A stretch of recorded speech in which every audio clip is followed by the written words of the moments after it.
त्यांच्या पुस्तकातून, आजच्या या मनोगतातून आपल्या हाती लागलेले आहेत. आजचे सामाजिक गौरव पुरस्काराचे मानकरी सिंधुताई सपकाळ, पोपटराव पवार, प्रवीण आणि प्रीती पाटकर हे सुद्धा असेच वृक्ष आहेत, सावली देणारे वृक्ष आहेत, अनेक पारंब्या असणारे वृक्ष आहेत. त्यातल्या काही पारंब्या आज आपल्या हाती लागणार आहेत आणि त्या पारंब्यांचा आधार घेऊन आपणही थोडं उंच व्हायचा प्रयत्न करणार आहोत. आणि त्यासाठी आपल्या सर्वांच्या वतीनं त्यांच्याशी संवाद साधणार आहेत वात्रटिकाकार रामदास फुटाणे, उत्कृष्ट निवेदिका आणि अभिनेत्री समीरा गुजर आणि उदयदादा लाड.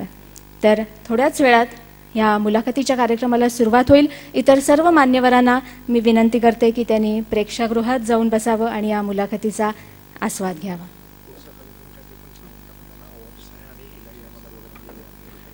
मुलाखतीनंतर क्रीडा गौरव पुरस्कार, गझल गौरव पुरस्कार, गझल गायनाचा कार्यक्रम, माननीय मंगेश पाडगावकरांचं मनोगत हे सगळं होणार आहे.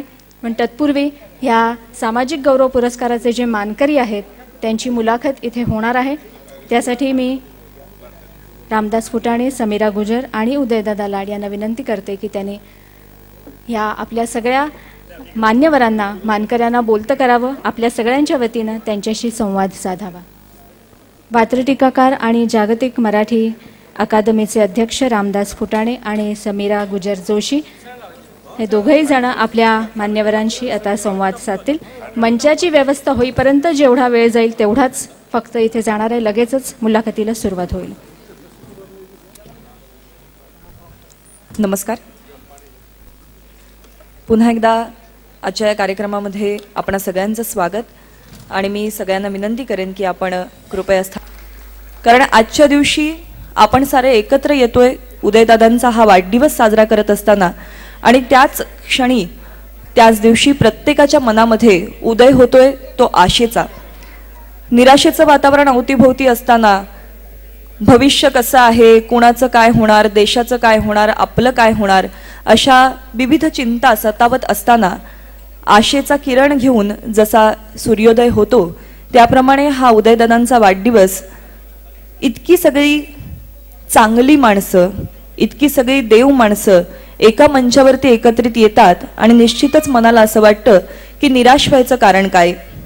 आज गझलचा आस्वाद आपल्याला घ्यायचा आहे म्हणून थोडंसं गझलच्याच भाषेत सुरुवात करते. सदानंद डबीर यांची ही गझल. त्यांनी असं म्हटलंय, काटेरी कुंपणे असू द्या सभोवताली तरी फुलांनी फुलायचे हे ठरले आहे. काटेरी कुंपणे असू द्या सभोवताली तरी फुलांनी फुलायचे हे ठरले आहे.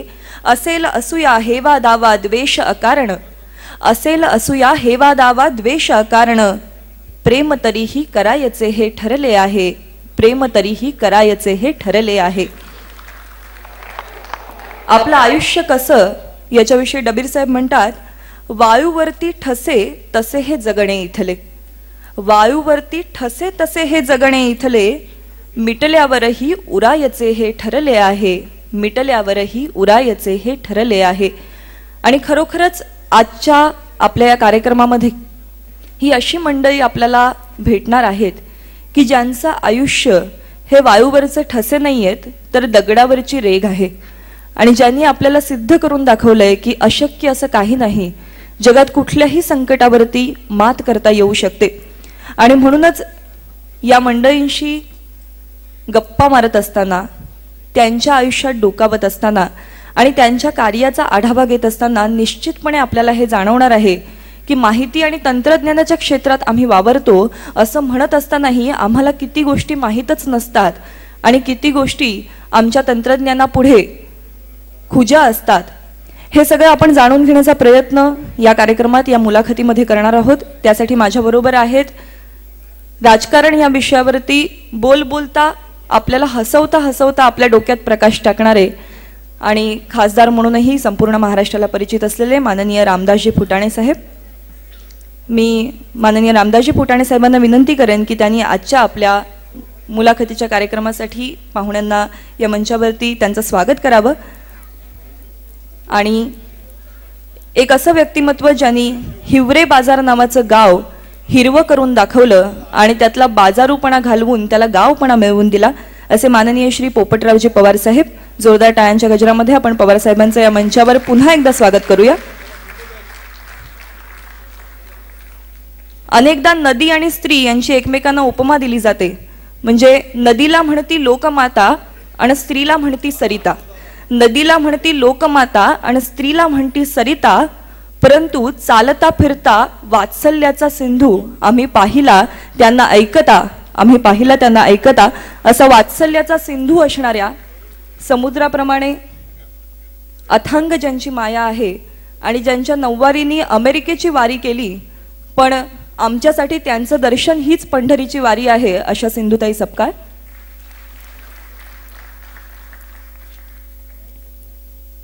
एक असं दाम्पत्य की जे एका वेगळ्या जगात वावरत आहेत. या जगाचं अस्तित्व आपल्याला माहिती आहे, पण तरीही आपण त्याच्याकडे दुर्लक्ष करतो. असं असताना तिथे जातीनी लक्ष घालून आपल्याला थक्क करून सोडेल असं काम करणाऱ्या आणि खरोखरच अनेकांची प्रेरणा झालेल्या प्रीती पाटकर आणि प्रवीण पाटकर. यानंतर आपण थेट गप्पांना सुरुवात करूया. पुन्हा एकदा सगळ्यांचं उदयदादांसह मंचावरती मनपूर्वक स्वागत आणि टाळ्यांनी उदयदादांचं अभिष्टचिंतनही करूया. कारण या मंचावरती अशी सगळी मंडळी आहेत त्यांनी खरोखरच जगण्याच्याच नव्हे तर मृत्यूच्याही डोळ्यात डोळे घालून पाहिलंय. आणि उदयदादांनी सुद्धा नुकतंच अतिशय जीवावरचं संकट म्हणूया अशा पद्धतीच्या दुखण्याला सामना दिला.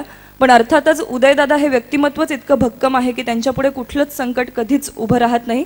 त्यामुळे पुन्हा एकदा उदयदादा त्याच उमेदीने त्याच ताकदीने आपल्यासाठी उभे आहेत. हे आपल्या सगळ्यांचं सद्भाग्य आणि ईश्वराने त्यांना असंच दीर्घायुष्य आणि उत्तमोत्तम उपक्रम करण्याची ऊर्जा द्यावी अशी ईश्वराकडे प्रार्थना.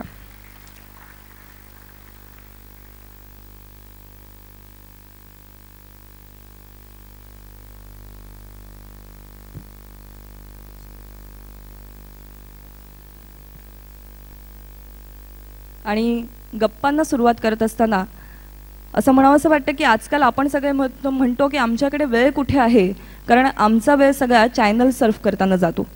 पण आज मला वाटतं इथे असे 3 चॅनल आहेत की जे आपल्यातली ऊर्जा खऱ्या अर्थाने चॅनलाइज करू शकतात.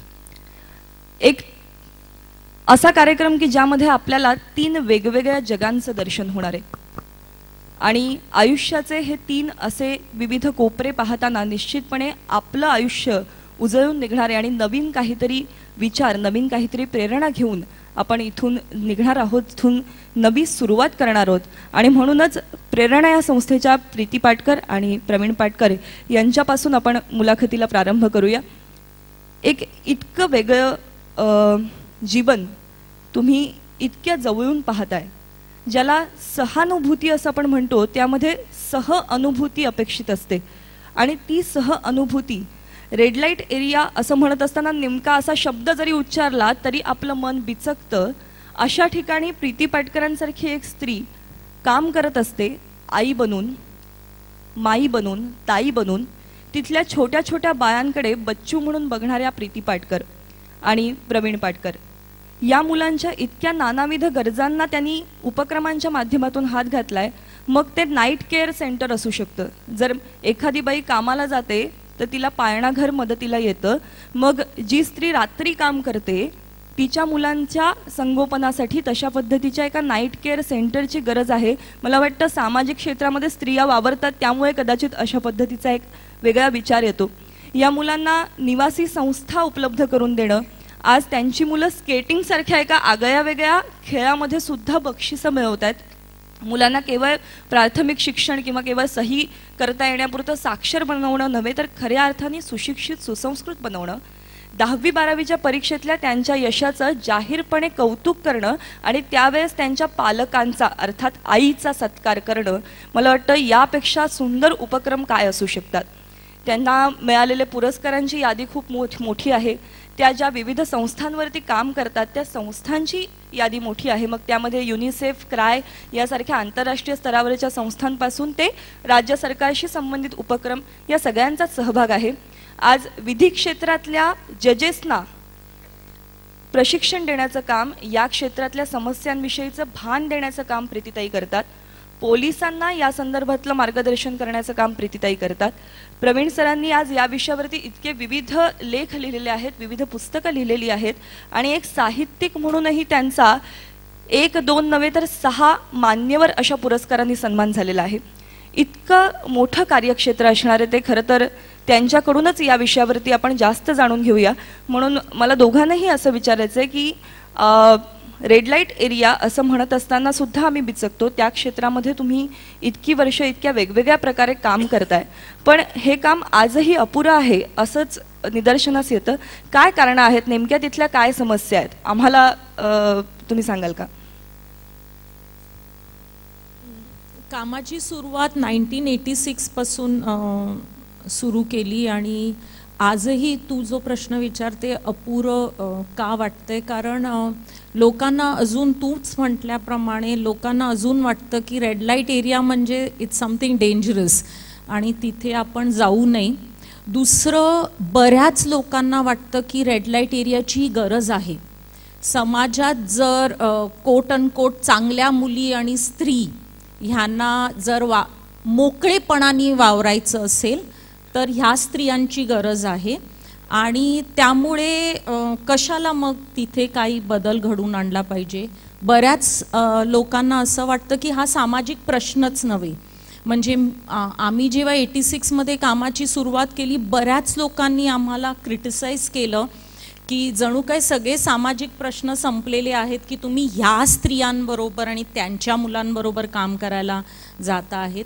तर हे सगळी जी समज न करून घेण्याचा जो एक ॲटिट्यूड असतो लोकांमध्ये, त्याच्यामुळे अजूनपर्यंत नाही जेवढा मोठी समस्या आहे तोपर्यंत नाही पोचलेले आहेत लोक. आणि लोकांना वाटतं ठीक आहे, 1 संस्था करते, 10 संस्था करते, दॅट इज व्हेरी गुड, पण त्याच्या पलीकडे लोकांनी जे केलं पाहिजे आणि येऊन तिथे काम केलं पाहिजे ते होत नाहीये. म्हणून आजही वाटतं की बरंच कमी काम ह्याच्यात झालेलं आहे. तुम्ही इतक्या मोठ्या प्रमाणावर काम करताय तरीही ते अपुरं आहे असं वाटतंय आणि त्याविषयी चर्चा मात्र आम्ही घरी बसून करत असतो, अनेकदा वेगवेगळ्या वाहिन्यांवर होत असते. आणि मग असं वाटतं की जसं तुम्ही आता म्हणालात की कदाचित आम्ही हे नाहीच असं तरी म्हणतो, किंवा मग हे आहे आणि हे पूर्वापार आहे असं म्हणतो. म्हणजे देवदासी प्रथेचं उदाहरण खूपदा दिलं जातं की देवदासी प्रथा आपल्याकडे होती, ती समाजमान्य होती. मग असा एक विशिष्ट घटक समाजात असणारच आणि मग तो आहे असं मान्य करूया किंवा तो कायदेशीर करूया, त्याचं लिगलायझेशन करूया असंही म्हटलं जातं. तर प्रवीण सर, याविषयी तुम्ही काय सांगाल? अशा पद्धतीने कायदेशीरकरण करायला पाहिजे का? तुमची काय भूमिका आहे याविषयी? अनेक व्यासपीठावरून आपल्याला सतत ही मागणी समोर येताना दिसते, ऐकायला येते की, आणि काही वेळेला न्यायासनावर बसलेली व्यक्ती देखील, अतिशय सिनियर अशा प्रकारची व्यक्ती पटकन असं स्टेटमेंट उद्वेगानं करून जाते की याला कायदेशीर मान्यता का नाही देऊन टाकत त्याच्यापेक्षा, हे असं जे काय चाललंय त्यापेक्षा. कारण ही सरळ सरळ माणसांची आणि बालकांची शिकार आहे एक. आणि तरी देखील त्याला उत्तर शोधताना मात्र ती आता कायदेशीर करून टाका, याच्यामध्ये एकतर आकलनामध्ये कुठेतरी गडबड आहे असं वाटतं. कारण जे डोळ्यांनी दिसताना सगळ्यांना जे शोषण दिसतं त्याला आपण ते आता कायदेशीर करून टाका अशी मागणी कोणत्या भूमिकेतून करू शकतो, हा एक सतत प्रश्न त्या ठिकाणी येतो. आणि दुसरा, पण तो नाकारता येणार नाही किंवा त्याच्याकडे कमी इम्पॉर्टन्स त्याला देऊन चालणार नाही, कारण तो वेगवेगळ्या व्यासपीठावरून वेगवेगळ्या माध्यमांकडून सतत पुढे येणारा प्रश्न आहे. पण त्याच्यात एक नक्की आहे की त्याच्यात कुठेतरी या विषयाबद्दल स्पष्टता नाही आहे आणि जाणून घ्यायचा प्रयत्न नाही आहे. उदाहरणार्थ एक थोडक्यात आपल्याला सांगतो त्या ठिकाणी की या देशामध्ये एखाद्या प्रौढ स्त्रीला तिची शारीरिक लैंगिकता दुसऱ्या प्रौढ व्यक्तीला किंवा दुसऱ्या सक्षम व्यक्तीला पैशाच्या बदल्यामध्ये विकायला कोणत्याही प्रकारचा कायदा आडच येत नाही आहे. त्यामुळे कायदेशीर करायचं काय आहे? म्हणजे आपली घटना आणि त्यानंतरचे कायदे इतके लिबरल होते, इतके ते स्त्रीचा अधिकार मान्य करणारे आहेत की त्या ठिकाणी त्याला बंदी नाही आहे. बंदी कशाला आहे? दलाली करायला, ब्रॉथेल चालवायला, स्त्रीला प्रॉक्युअर करायला, तिला ट्रॅफिक करायला, त्यांना डांबून ठेवायला, या सगळ्याला बंदी आहे. ज्या वेळेला आपण म्हणतो की तुम्ही आता ह्याला कायदेशीर मान्यता का नाही देऊन टाकत, त्याचा अर्थ सरळ सरळ असतो की दलालीला मान्यता द्या, ब्रॉथेल चालवायला मान्यता द्या, मुलींना इकडून तिकडून फसवून आणून या धंद्यामध्ये टाकायला मान्यता द्या आणि गिरायकांना 2 आणे त्यांच्या अंगावर टाकून त्यांना हवा तसा बलात्कार करायला मान्यता द्या. या पलीकडे मान्यता देणे या शब्दाला दुसरा काही अर्थ राहत नाही आहे. आत्ता आपण ज्या गोष्टी केल्या त्यात कायद्याविषयी बोललेलो आहात की अशा पद्धतीचे कायदे वगैरे सुरू आहेत. खरं म्हणजे ही समस्या तशी फार जुनी, म्हणजे अनेक वर्षांची, अगदी आपण 500-700 वर्षापूर्वीच्याही इतिहासात जगात या घटना सगळ्या आपण पाहतो. भारतात याविषयी नेमके कायदे केव्हा आले, कधीपासून कायद्याची गरज पडली अशी, आणि ते परिपूर्ण आहेत का? सध्या आपल्याकडे 1956चा कायदा चालू आहे, ज्याला पूर्वी सिटा म्हणत आणि आता तो 1986ला बदलला आणि त्याचं स्वरूप पिटा झालं. परंतु त्या दोघांमध्ये एक अत्यंत महत्त्वाचा फरक असा झाला की पूर्वीच्या काळामध्ये भारतामध्ये 56 पासून 86 पर्यंतच्या कायद्यात एक असं म्हटलं जात होतं की प्रॉस्टिट्यूशन म्हणजे त्या स्त्रीने स्वतःची लैंगिकता विकणे, हा त्याचा अर्थ होता. त्या ठिकाणी स्त्री ही करती धरली जात होती. परंतु 1986 मध्ये त्याच्यामध्ये जो बदल झालेला आहे तो जगाच्या पाठीवरती एक अतिशय आदर्श अशा प्रकारचा कायदा असं आपण म्हणायला पाहिजे आणि आपल्याला अभिमान वाटला पाहिजे की या देशाने आणि आपण हा असा कायदा केला. त्यामध्ये प्रॉस्टिट्यूशन याची व्याख्याच आर्थिक फायद्यासाठी, कमर्शियल इंटरेस्ट म्हणून दुसऱ्या व्यक्तीचं लैंगिक शोषण करणे हीच व्याख्या आहे. आणि जगाच्या पाठीवरती असा कुठलाही देश नाही आहे की ज्यांनी प्रॉस्टिट्यूशन या शब्दाची व्याख्या दुसऱ्याचं लैंगिक शोषण पैशासाठी केलेले अशा पद्धतीने केलेले. अजूनही त्या ठिकाणी स्त्रीला करती आणि स्त्रीला दोषी समजलं जाण्याचा कायदा आहे. इंटरेस्टिंग गोष्ट याच्यामधली अशी आहे की या देशामध्ये 1856 साली ब्रिटिशांनी एक कायदा केला, कंटेजियस डिसीजेस ॲक्ट, आणि त्यानंतर ब्रिटिशांचं सैन्य इथे जिथं राहत असे त्या ठिकाणी कॅन्टॉनमेंट्स होते आणि म्हणून त्याला कॅन्टॉनमेंट लेजिस्लेशन म्हणून देखील एक कॅन्टॉनमेंट ॲक्ट होता. आणि या दोन कायद्याच्या अंतर्गत त्या ठिकाणी काही दायी ठेवल्या जात असेल, सरकारी कायद्याअंतर्गत आणि सरकारी बजेटाअंतर्गत त्या दायींना पगार मिळत असे आणि कमिशन मिळत असे आणि त्या दाया आजूबाजूच्या गावामध्ये फिरून मुली हेरून त्या मुली इथं आणून बुक करत असत, म्हणजे थोडक्यात त्या ट्रॅफिक करत असत. आणि अशा प्रकारे आणल्याबद्दल त्यांना कायद्यान्वये त्यांना एक कमिशन दिलं जात असे. आणि अशा पद्धतीने ज्या पोर्ट सिटीज म्हणतात, ज्याला बंदर शहरं म्हणतात, ज्या ठिकाणी ब्रिटिशांचं सैन्य आणि खलाशी सर्वप्रथम पाय ठेवत कॉलनी वसाहतींमध्ये, भारत ही एक वसाहत होती, त्या ठिकाणी त्यांनी कायद्याअंतर्गत ब्रॉथेल उभे केले. आणि त्यानंतर काही काळ बंदरावरती राहिल्यानंतर ज्या वेळेला ह्या सैनिकांना मेनलँडमध्ये आतमधल्या प्रदेशामध्ये कॅन्टॉनमध्ये ठेवलं जायचं, त्या ठिकाणी कॅन्टॉनमेंटला लागून कॅन्टॉनमेंट ॲक्ट खाली ब्रॉथेलची व्यवस्था होती. त्यामुळे इकडच्या प्रकारची भारतातली जी वेश्या पद्धती आहे ही वेश्या व्यवसाय, सांघिक वेश्या व्यवसाय हा ब्रिटिशांनी कायद्याअंतर्गत केलेला आहे.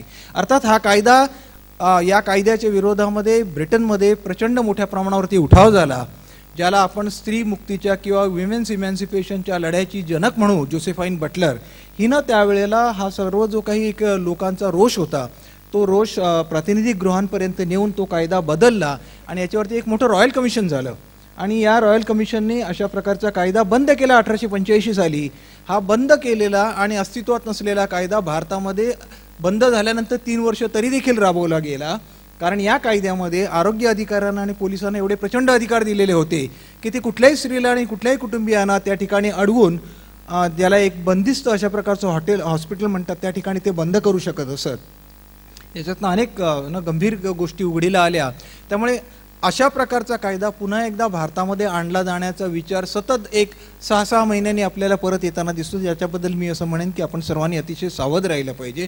आणि दुसरं एक जाता सांगतो त्या ठिकाणी की बऱ्याच वेळेला आपल्याला पश्चिम युरोपीय देशांचं उदाहरण दिलं जातं आणि सांगितलं जातं तिथं बघा लिगलायझेशन झालेलं आहे, तिथं बघा आपल्याला एक महत्त्वाची गोष्ट लक्षात ठेवली पाहिजे, अमेरिकेमध्ये आणि युरोपमधल्या देशांमध्ये प्रचंड मोठ्या प्रमाणावरती काळ्या खंडातनं आणलेल्या गुलामांची गुलामी होती आणि त्यालाही कायदेशीर परवानगी होती. आजही जर आपण बऱ्याच वेळेला फिरतो, युरोपमध्ये फिरतो, अमेरिकेत फिरतो, युरोपमध्ये जर आज आपण गेलं तर या सर्व देशांमध्ये जिथे जिथे याला कायदेशीर मान्यता दिलेली आहे तिकडच्या कुंटणखान्यातल्या मुली या त्या देशातल्या मुली नसतातच. उदाहरणार्थ ॲम्स्टरडॅमचं उदाहरण दिलं जातं. गेल्या वर्षी ॲम्स्टरडॅमला मी फिरून आलो. ॲम्स्टरडॅमच्या ब्रॉथेलमध्ये आणि रेड लाईट एरियामध्ये सर्व मुली ईस्टर्न आणि सेंट्रल युरोपच्या डांबून ठेवलेल्या आहेत आणि तिकडचा धंदा करणारी सर्व मंडळी ही रशियन दलाल आहेत. आपल्याला असं काही करायचं आहे का की दुसऱ्या देशाच्या मुली इथं आणायचे, इथं डांबून ठेवायच्या आणि पुन्हा एकदा त्या प्रकारची जी काळी गुलामी होती तशी आता पांढरी गुलामी या ठिकाणी सुरू करायची का? हाही विचार मला वाटतं प्रत्येकाने केला पाहिजे जागरूकपणे. निश्चितपणे मला वाटतं अनेक आमच्या या टाळ्याच पुरेशा बोलक्या आहेत, कारण आमच्या मनातले अनेक भ्रम या निमित्ताने निखळून खाली पडत आहेत.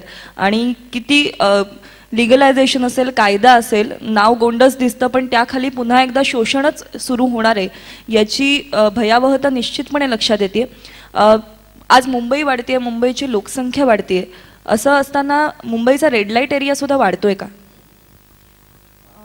मुंबईचा रेड लाईट एरिया वाढत नाही आहे, पण प्रॉस्टिट्यूशन हा प्रचंड वाढतो आहे. मुंबईत, मुंबईच्या बाजूच्या शहरात, नवी मुंबई, ठाण्यात प्रकार थोडा बदललेला आहे. रेड लाईट एरिया नसून तो खूप स्प्रेड ओव्हर झालेला आहे, डिसेंट्रलाइज झालेला आहे. त्यामुळे कोणत्याही छोट्या छोट्या पॉकेट्समध्ये आपल्याला एक 10-12 घरं ज्याच्यातनं धंदा चालतो हे दिसतंय. दुसरं नवीन जो प्रकार आपल्याला दिसून आला आहे म्हणजे ज्या कामाला लेजिटिमसी आपण एक समाजाने दिलेली आहे, जसं ब्युटी पार्लर. आता एक ब्युटी पार्लर बघितलं तर कोणाला काही शंका येत नाही. तर असल्या ब्युटी पार्लर, मसाज पार्लर ह्या सगळ्या सोशली एक्सेप्टेबल प्रोफेशनच्या आडोस्यात धंदा आता चालतो आहे. दुसरं जो एक प्रकार झालेला आहे म्हणजे जिथे धंदा करतात तिथे बायका राहत नाहीत. रेड लाईट एरिया म्हणजे बायका राहतातही तिथे, धंदाही तिथे करतात, दलालही तिथे असतात, त्यांची मुलंही तिथे असतात, सगळं तिथेच चालतं. पण आता जो बदललेला आपण खूप म्हणजे गेले 10 वर्षात जो बदल दिसतोय तो हा आहे की बायकांना वेगळ्या ठिकाणी डांबून ठेवलेलं जातं आणि दलाल येतात. म्हणजे बऱ्याच वेळी तुम्ही संध्याकाळचं बघितलंही असेल, जीप भरून भरून मुलींना ग्रँट रोड, फॉरेस्ट रोडवरनं घेऊन ते मुलुंड, भांडूप, ठाणा, नवी मुंबईला जात असतात आणि तिथे टिपिकल असतं जीपमध्ये समोर 1 किंवा 2 पुरुष बसलेले असतात आणि पाठीमागे सगळ्या या मुली बसलेल्या असतात. ह्यांना बेसिकली ट्रान्सपोर्ट करतात जिथे आता क्लायंट्स येतील आणि त्यांना पिकअप करून मग वेगवेगळ्या छोट्या छोट्या लॉजिंग बोर्डिंग हाऊसेसमध्ये किंवा हायवेवर जे धाबे असतात त्या धाब्याच्या पाठीमागे सेक्शुअल फेवर्स देण्यासाठी सोय केलेली असते. तर तो प्रमाण आता वाढलेला आहे आणि हा changing face of commercial section, बाजारू लैंगिक शोषणाचा हा एक बदलता चेहरा आहे सध्या. म्हणजे याने ही समस्या आणखीन गंभीर होत जाणार, कारण वल्नरेबिलिटी, बायकांची वल्नरेबिलिटी वाढणार आहे.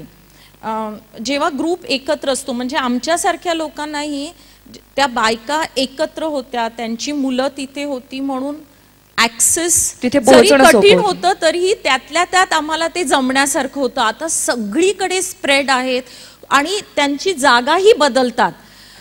असं नाही आहे की एक बाई अँटॉप हिलला आज ठेवली म्हणजे ती तिथे सापडणार. बाजार आहे आणि बाजारात म्हणजे आपल्याला जसं साबण सातत्याने नवीन लागतो, इन्ग्रेडियंट सगळे सेम असतात त्या साबणात, पण तरी देखील नवीन लागतो. ती ॲड देणारी जर मॉडेल नवीन असली तर आणखीन आपल्याला आनंद होतो. तसंच हेही बाजारपेठ आहे. बायकांना ते फिरवत असतात, यंग मुलींना फिरवत असतात म्हणजे गिरायकाला सातत्याने वाटतं की मला कोणतरी नवीन मिळालेली आहे आणि गिरायकांनाही ते बरं वाटतं ना, new I have got something new in return of my money. त्याच्यात HIV एड्सचा एक वेगळा पेहलू आहे की नवीन मुलगी आली तर दलाल पण त्या गिरायकाला सांगतो की ही नवीन आहे बाजारात, त्यामुळे त्या गिरायकालाही थोडं सेफ वाटतं की ही कदाचित अजून HIV बाधित नसेल. तर ह्या सगळ्या ह्याच्यातनं when you see it is really changing आणि गेटिंग डिफिकल्ट आणि बायकांची वल्नरेबिलिटी वाढते. आम्हाला ॲक्सेस ह्या बायकांना डिफिकल्ट होत चाललेला आहे आणि त्यांना जो सपोर्ट सिस्टम आहे तो आणखीन डिफिकल्ट होणार आहे, जे ऑब्व्हियसली ह्या पूर्ण जो ट्रेड चालवणारे दलाल आहेत तो त्यांचा हेतू आहे की आमच्यासारख्या लोकांपर्यंत ह्या बायका पोचू नये आणि त्यांच्या कंट्रोलमध्ये मॅक्झिमम असावे. तुम्हाला प्रीतीताई काय वाटतं की याच्यासाठी उपाययोजना काय करायला हवी की which is spread now all over the society, you can say? उपाययोजना म्हणजे एकच की लेट अस ऑल से की आम्ही बाजारू लैंगिक शोषणात हे बंदच झालं पाहिजे. We all have to be convinced from within. कारण आजपर्यंत आम्ही कन्व्हिन्स, एक समाज म्हणून आपण कन्व्हिन्स नाही होत. आपल्याला वाटतं ही वाईट बाई आहे, ही नेसेसरी सोशल इव्हिल आहे, ही असली तर मी सुरक्षित आहे. आपल्याला एक समाज म्हणून कळलं पाहिजे की दुसऱ्याला शोषण अवस्थेत ठेवून माझी सुरक्षितता मागणे हे कितपत न्यायात बसतं. You know, this is very very unfair. आणि ज्या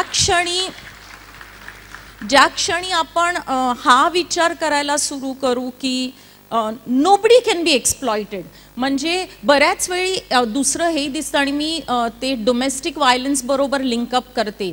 आणि आजच्या ह्याच्यात पण आपण त्याचा विचार आपण बोललो की बाईला जेव्हा घरी मारलं जातं ती सहन करते आणि सांगत नाही, कारण तिला ते शोषण आहे हेच कळत नाही बऱ्याच वेळी. तसंच बाजारात बसलेल्या बाईला तुम्ही जर झटकन विचारलं are you happy being here, is it okay with you, ती नाही सांगणार, कारण तिच्या अवतीभोवती एवढे लोक आहेत जे तिला सत्य सांगायला देणार नाहीयेत. आणि ते तिचं बोलणं हे आपण खरं मान्य करून गेलो तर मला सगळ्यांना एकच सांगायचं आहे की परत हे बाजार आहे. आज बाजारात जसं आपूस आंबा वेगवेगळ्या टाईपचा मिळतो वेगवेगळ्या बाजारासाठी, तसंच हे लैंगिक बाजार आहे. आज आपल्याला गरीब देशातल्या मुली दिसतात, आज आपल्याला गरीब घरच्या मुली दिसतात. पण व्हेरी सून जर आपण असेच गप्प राहिलो तर they will come to your house, they will come to my house. कारण श्रीमंतही विकत घेणारे आहेत आणि श्रीमंत जो विकत घेणार आहे तो गरीब मुलगी कधीच घेणार नाही, काळी दिसणारी मुलगी घेणार नाही, असुशिक्षित. म्हणजे आम्ही जेव्हा रेड लाईट एरियामध्ये मुलांचं शिक्षण सुरू केलं तेव्हा इट वॉज सो शॉकिंग की पहिल्या राऊंडमध्ये घरवाली एक मला म्हणाली घेऊन जा शाळेत ॲडमिट कर, म्हणजे आईसारखं कामाटीपुरात काम करायला नको, उच्चवर्गीय ब्रॉथेलमध्ये ही काम करेल, शिकली वाचली तर क्लायंट पण चांगले मिळतील. It was so shocking and believe me हे असं होत राहील जर आपण गप्प राहिलो. आणि ऑफकोर्स आज इथे बरेच पॉलिसी मेकर्स आहेत.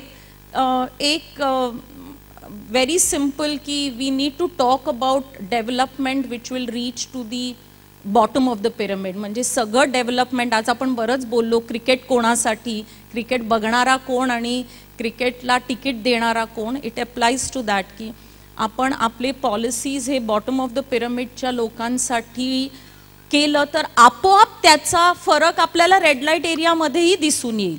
नक्कीच. मला वाटतं स्त्रियांची संख्या कमी होते दिवसेदिवस. भ्रूण हत्या आपण जी म्हणतोय तर त्याचा ह्या पुढच्या काळामध्ये त्याचा सुद्धा काही वाईट परिणाम होईल का, तुम्हाला वाटतं का असं प्रवीण भाऊ?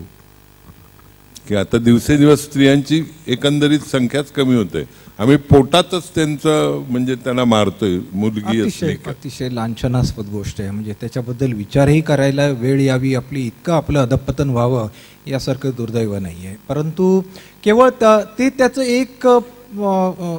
एक समर्थन केल्या गेण्याचा जो तो प्रकार आहे, मला नाही वाटतं तसं काही आहे असं. कारण त्याच्यातून कदाचित वेगवेगळ्या प्रकारचे फॉर्म्स निर्माण होऊ शकतात, परंतु तो त्याचं कारण नाही आहे. त्याच्यामध्ये दुसऱ्या व्यक्तीची सहज उपलब्धता आणि तशा प्रकारची शोषणासाठीची अशा व्यक्तीची उपलब्धतेला कोणत्या तरी प्रकारचं सामाजिक समर्थन मिळणे आणि तशा प्रकारची एक विचारप्रणाली तयार होणे जेणेकरून तुम्हाला स्वतःचा अपराधी चेहरा आरशामध्ये दिसू नये, हा जो प्रकार आहे हो हा अतिशय घाणेरडा प्रकार आहे.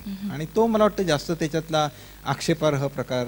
म्हणजे सगळ्यात महत्वाची गरज आहे ते तुम्ही म्हणताय तसं की हा बाजारच बंद केला पाहिजे. हा शोषणावर आधारित बाजार आहे, याच्यामध्ये कुठेही शंका नाही की हा पूर्ण शोषणावर आधारित बाजार आहे. या ठिकाणी कोणी खुशीने त्या ठिकाणी आलेलं नाही आहे. आणि दिसतंय ज्या ठिकाणी दुष्काळ पडतो तिथूनच माणसं कशी काय अचानक येतात, ज्या ठिकाणी भूकंप होतो तिथलीच माणसं अचानक कशी बाजारात दिसायला लागतात, जिचा नवरा दारुडा होतो तीच कशी बाई त्या ठिकाणी दिसायला लागते. ज्यांना आयुष्यामध्ये स्वतःचं आयुष्य आणि स्वतःचं करिअर निवडण्याची संधी मिळाली ती का नाही तिथे दिसत. त्यामुळे ऑब्व्हियसली ती अगतिकतेने आलेली माणसांचा बाजार आहे तो त्या ठिकाणचा. प्रवीणजी, आता तुम्ही ज्या पद्धतीचं काम करताय दोघेही, आणि आता तुम्हाला जे काही आता अनुभव आले की ज्या ज्या मुलींना तुम्ही व्यवस्थित शिकवलं, त्यांची लग्न झाली, पुढे ते त्यातून बाहेर पडले, त्यांचे काही अनुभव सांगा. अनुभव नक्कीच सांगू आम्ही, पण एक फक्त या कामामधली एक महत्त्वाची, ज्याला एक चांगला मराठी शब्द आपण म्हणू पाहिजे तर गोची आहे, ती अशी आहे की जे झालंय ते दाखवता येत नाही. जे फसलं आहे ते लोकांच्या समोर येतं, परंतु जे यशस्वी झालेलं आहे ते मांडता येत नाही. कारण आपण केलेल्या कामाची जाहिरात करायची नसते, प्रदर्शन करायचं नसतं. लोकशिक्षणाच्या आणि समाज शिक्षणाच्या दृष्टीने जर आवश्यक असेल तर ते समाजासमोर मांडलं पाहिजे, परंतु तसं मांडता येत नाही. त्यामुळे पटकन तो जो प्रकार असतो की हा बघा अमका अमका, तो बघा ती बघा अमकी अमकी, असं आपल्याला साधारण उदाहरणं देऊन सांगता येत नाही. हा त्याच्यातला मला एक प्रकार वाटतं. आहे. पण जर आम्ही बाहेरून जरी तुमच्या कामाकडे बघितलं तरी ज्या रेड लाईट एरियामध्ये शिक्षणाचा गंध सुद्धा नाही आणि जिथे विचारसरणी काय आहे, आता प्रीतीताईंनी दिलेल्या एका उदाहरणातून आपल्याला लक्षात येतं, त्याच आया आज प्रेरणामध्ये मुलांना ॲडमिशन मिळावं म्हणून रांगा लावतात. याच्यापेक्षा मला वाटतं यशाचं दुसरं द्योतक काही असू शकत नाही. आपण त्या अनुभवांकडे वळणार आहोतच. आत्ता जो मुद्दा आला की तुम्ही यश तोंडाने सांगत नाही, हा विनयाचा भाग झाला. पण जी मुलं तुमच्याकडे यशस्वी झालेली आहेत ती समाजात उजळ माथ्याने सांगू शकतात का की आम्ही प्रेरणाचे विद्यार्थी आहोत आणि आम्ही या प्रीतीताईंकडे आम्ही शिकलो, प्रीतीताईंकडे मोठे झालो, असं सांगणारी मुलं आहेत का? तुम्हाला हे समाधान त्या मुलांकडून मिळतं का? याचं कारण अर्थात मुलांची चूक नाहीये जर ते सांगत नसतील तर, कारण आम्ही त्यांना स्वीकारायला किती आमच्या मनाची दारं उघडली आहेत हा प्रश्न आहे. पण वस्तुस्थितीचा अनुभव तुम्हाला आहे म्हणून विचारते. हो, म्हणजे तूच उत्तर दिलेलं आहेस की नाही, खूप कठीण जातं मुलांना सांगणं की ते प्रेरणाची मुलं आहेत. आणि बऱ्याच वेळी असं वाटतं की कदाचित संस्थेने खूप सारे इश्यूज घेऊन काम करायला हवं होतं, एक सिंगल इश्यू घेऊन नाही काम करायला हवं होतं. तो डिसएडव्हान्टेज झालेला आहे. कारण प्रेरणा म्हटलं म्हणजे ह्या ऑडियन्समध्ये बसलेला तुम्ही प्रयत्न करा. परतच्या वेळी एक मुलगी किंवा एक मुलगा माझ्याबरोबर असला की तुमच्या मनात काय पहिला प्रश्न येईल. आणि उदाहरण फक्त देते की गेल्या वर्षी मुंबईच्या एक समाजसेवा कॉलेजमध्ये लेक्चरसाठी गेलेली. तिथे 3 आमची रेड लाईट एरियामधल्या मुली MSW करत होत्या, गेल्या वर्षी पास झाल्या. आज तिन्हीही वेगळ्या NGOमध्ये काम करत आहेत. त्याच्यातली एक मुलगी लेक्चर झाल्या झाल्या प्रीतीताई म्हणून जवळ आली आणि ती आल्या आल्या तिच्या 3 वर्ग मैत्रिणींचा ॲब्सल्युटली दुसरं काही त्यांना इंटरेस्ट नव्हता, एकच प्रश्न त्यांनी पटकन तिला विचारलं, तू ह्यांना कशी ओळखतेस? सो इट म्हणजे दुसरं काहीच डोक्यात येत नाही बऱ्याच वेळी लोकांच्या. आणि हो, आज समाजात रेड लाईट एरिया म्हटलं की टॅबू आहे. लोक खूप बारीक आवाजात बोलतात किंवा बोलतच नाही, उल्लेखच करत नाही. प्रीती त्या एरियामध्ये काम करते, म्हणजे तो कोणता एरिया आपण गेस करायचा. ह्या प्रकारचा जो सध्याचं आपला समाज आहे त्याच्यात नाही, आम्ही नाही सांगत. आणि we respect our children, we respect our community. आणि आम्ही नाही सांगत की ही मुलगी इथे आहे आणि ती even after she becomes an adult, आम्ही नाही सांगत. पण there is a lot of success. आणि मला फक्त एवढंच सांगायचं आहे की कोणतंही मूल, मग ते रेड लाईट एरियामध्ये असू दे किंवा आपल्या घरात असू दे, तुम्ही त्यांना सपोर्ट सिस्टम दिलात, तुम्ही त्यांना व्यवस्थित मार्गदर्शन दिलं, तुम्ही त्यांना जे गरजेचं आहे ते दिलं, दे रिअली डू वेल. म्हणजे लेटेस्ट परवाचंच उदाहरण, परवा नाही 1 आठवड्यापूर्वीचं उदाहरण सांगते जे आम्हाला वी फील व्हेरी प्राऊड. आमचा मुलगा 3rd इयर BSc इंजिनिअरिंग करतोय आणि तो एका NGOमध्ये सुट्टीत आलेला आहे. त्यामुळे एका NGOमध्ये ठाण्यात व्हॉलंटरी वर्क करतो आहे आणि तिथे त्याचा सुपरवायझर हा फॉकलँड रोड एरियाच्या लालबत्ती विभागातनं MSc इन्फॉर्मेशन टेक्नॉलॉजी झालेला मुलगा आहे. आता ह्याच्याहून जास्त मला वाटतं ह्या क्षणाला आम्हाला आनंदाची गोष्टच असू शकत नाही. They are all brilliant, they all do well.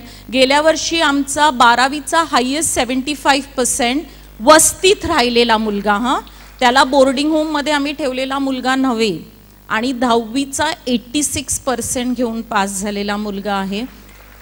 Change is possible. आणि आम्हाला दोघांना असं वाटतं जर आम्ही दोघं हे काम करू शकलो तर कोणीही काम करू शकतं हे. So please come and join this movement. याच संदर्भात आणखी एक छोटासा प्रश्न विचारावासा वाटतो की आपण जसं माणसाची प्रगती होते, माणूस कृतज्ञ होण्याऐवजी कृतज्ञ होताना जास्त दिसतो. आपल्या आईचा भूतकाळ स्वीकारायला ही मुलं तयार असतात का? आणि त्यानंतर म्हणजे स्वतःच्या पायावर उभं राहिल्यानंतर त्यांचं आईशी वागणं कसं असतं, एक अनुभव म्हणजे? हो, आईशी वागणं हे खूप छान असतं. खूप डिफिकल्ट जातं त्यांना एक्सेप्ट करायला की माझी आई एक वेश्या आहे. तुम्ही जर संस्थेत आलात आणि मुलांशी इंटरॅक्ट केलं तर ते नाही ॲडमिट करतील, आणि आम्हीही आमच्या संस्थेत आलेल्या सगळ्यांना सांगतो की please respect this fact well you interact with the children. नका जबरदस्तीने खोदून काढू. Wait for the child to come and tell you about it. रिलेशनशिप्समध्ये अप्स अँड डाऊन्स असतात. ठराविक एज ग्रुपमध्ये खूप राग असतो आईबद्दल. ठराविक एज नंतर एक्सेप्ट करतात आयांना. आई समजा दारू पिऊन आली तर खूप अपसेट होतात की का दारू पिऊन आली ना, दीदींशी बोलायला आली आहेस तू, शाळेत आलेली आहेस. किंवा खूप संध्याकाळच्या वेळी ते येताना ड्रेसअप करून आलेले असतात तर खूप अपसेट होतात की असे नको कपडे घालत जाऊस तू. पण आईबद्दल द्वेष नसतो मुलांना. आई ही हवी असते सगळ्यांना.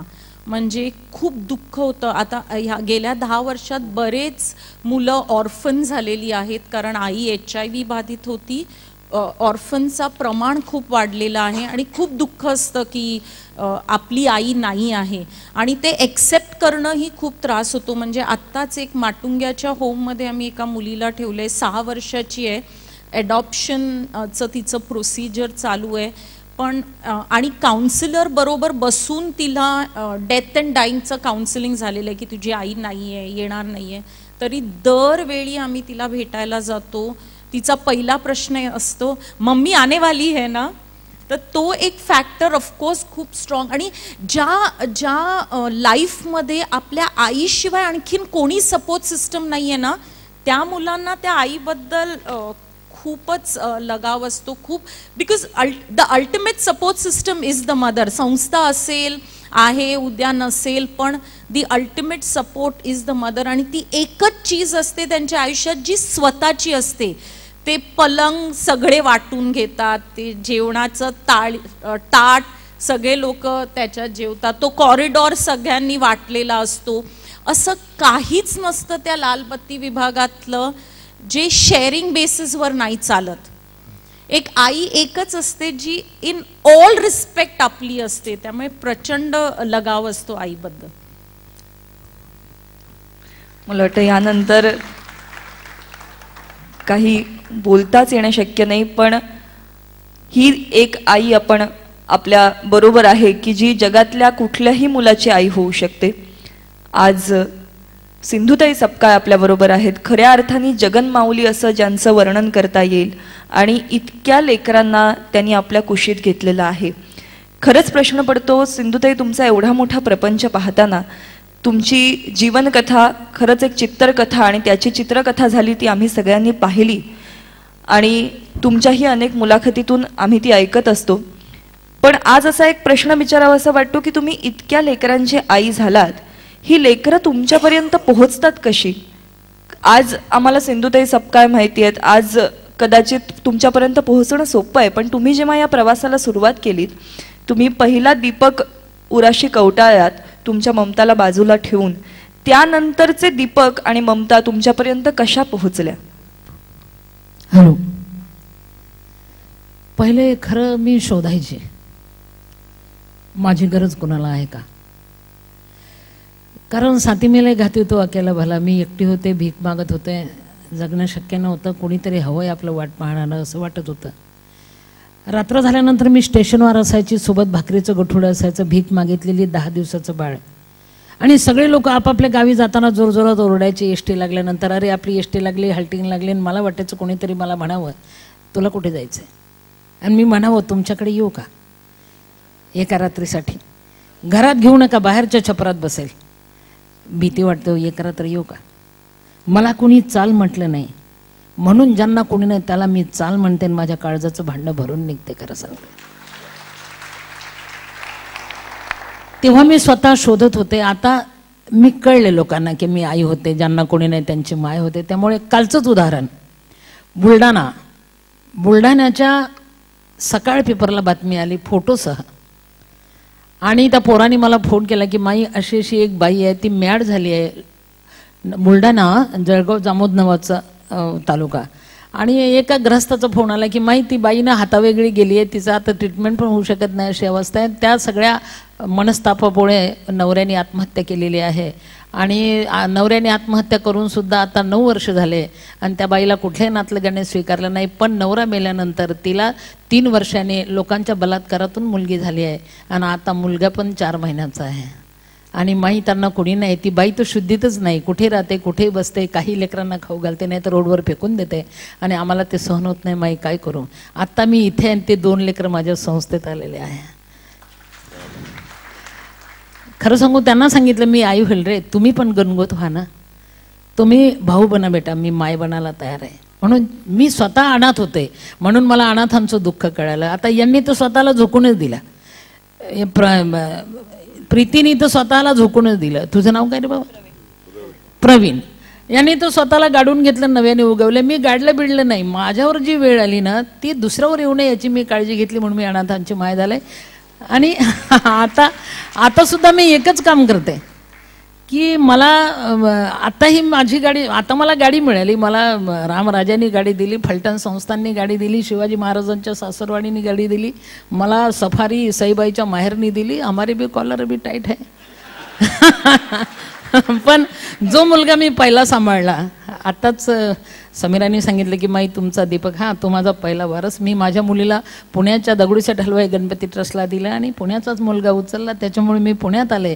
आत्ता योग बघा, तो मुलगा 250 मुलं सांभाळतो, मी तर हजारो मुलांची आई झाले. ही सासवडची संस्था. आणि आश्चर्य म्हणजे त्या मुलाचं पोरग म्हणजे माझा पहिला नातू मला गाडीत बसून पळवतो. त्याच्या बापाला चालायला शिकवलं, त्याचं कार्ट मला गाडीत बसून पळवतं. क्या जमाना बदलता है जीने के बाद. म्हणून मला आज वाढदिवस आहे लाडांचा, उदयचा. उदय म्हणजे पहाट. ह्या पहाटेचा, या नव्या दिवसाचा आज वाढदिवस आहे. आम्ही त्यांना नवा दिवस म्हणतो, मी तरी म्हणते. म्हणून मला एकच सांगायचं आहे उदय लाडांना आज की मी अनाथांची माय झाले आणि त्या अनाथांच्या मायच्या जगण्याचा सत्कार म्हणजे माझ्या लेकरांचा सत्कार आज तुम्ही केला. माझ्या लेकरांना गोडघास तुम्ही आज दिला पुरस्काराच्या रूपाने. म्हणून मला एक सांगायचं आहे की शाही सवार ही गिर सकते हैं मैदान जंग में, शाही सवार ही गिर सकते हैं मैदान जंग में, वो तिफल क्या गिरेंगे जो घुटनों के बल चले. जो गुडघ्याने चालतो तो पडत नसतो, जो घोड्यावर ते सवार असतो तो पडत असतो. म्हणून 2 वर्ष अगोदर अतिशय आलेलं संकट असं झेलले त्यांनी, म्हणून आम्हाला हा दिवस दिसला आज. उदय लाड तुमचं अभिनंदन, असेच चालत राहा. आणि अजून एक सांगते, आता मला समीराने विचारलं म्हणून की ये भी कुछ कम नहीं तेरा दर छूटने के बाद. आता वाटतं ये भी कुछ कम नहीं तेरा दर छूटने के बाद, हम अपने पास आए दिल टूटने के बाद. त्याच्यासाठी तुटावं लागतं, नंतर जोडलं जातं, पण फार मोठी किंमत द्यावी लागते. आणि आज मी दिलेल्या किमतीचा एक साक्षीदार म्हणजे विजय तुळपोळे आज इथे बसलेले आहे. ज्यावेळेस सिंधुताई सपकाळ पुण्यात कोणी नव्हते, प्यायला पाणी कोणी देत नव्हतं, मला वकील मिळत नव्हता, माझ्यावर वाटेल तसे आरोप झाले होते, त्यावेळेस मुंबईचा वकील, पुण्याचा एकही वकील मला मिळाला नाही, पण मुंबईचा वकील अंगामध्ये काळा डगला घालून विदाऊट तिकीट, म्हणजे त्यांनी गाडीच आणली होती, माझं तिकीट घेतलं नाही, गाडीमध्ये पेट्रोल टाकून घेतलं नाही, पण माझ्यासाठी कोर्टात उभा झाला तो विजय तुळपुळे वकील, मला जीवदान देणारा आज माझ्यासमोर बसलाय. म्हणून जगाला सिंधुताई सपकाळ कळाली रे बाबा, नाही तर कीच गली मी खसखस सिंधुताई सपकाळ. उभे राहून जरा कृपया विजय तुळपुळे जरा मला जीवदान देणारी व्यक्ती. एक मिनिट उभा राहून उभे राहून. आणि विशेष आश्चर्य म्हणजे ते कोर्टातच मला भेटले, मला निर्दोष सोडलं. कारण माझ्यावर आरोपच असा होता की मुलं पळून नेले, मुली पळून नेल्या, मला हातकडी घातली गेली होती, मी कोर्टाच्या ताब्यात होते, लगवेला गेलं तरी पोलीस सोबत येत होता. आणि ही सिंधुताई सपकाळ चिखलदऱ्यावरून हातकड्या लावून पुण्याच्या कोर्टात आले होते.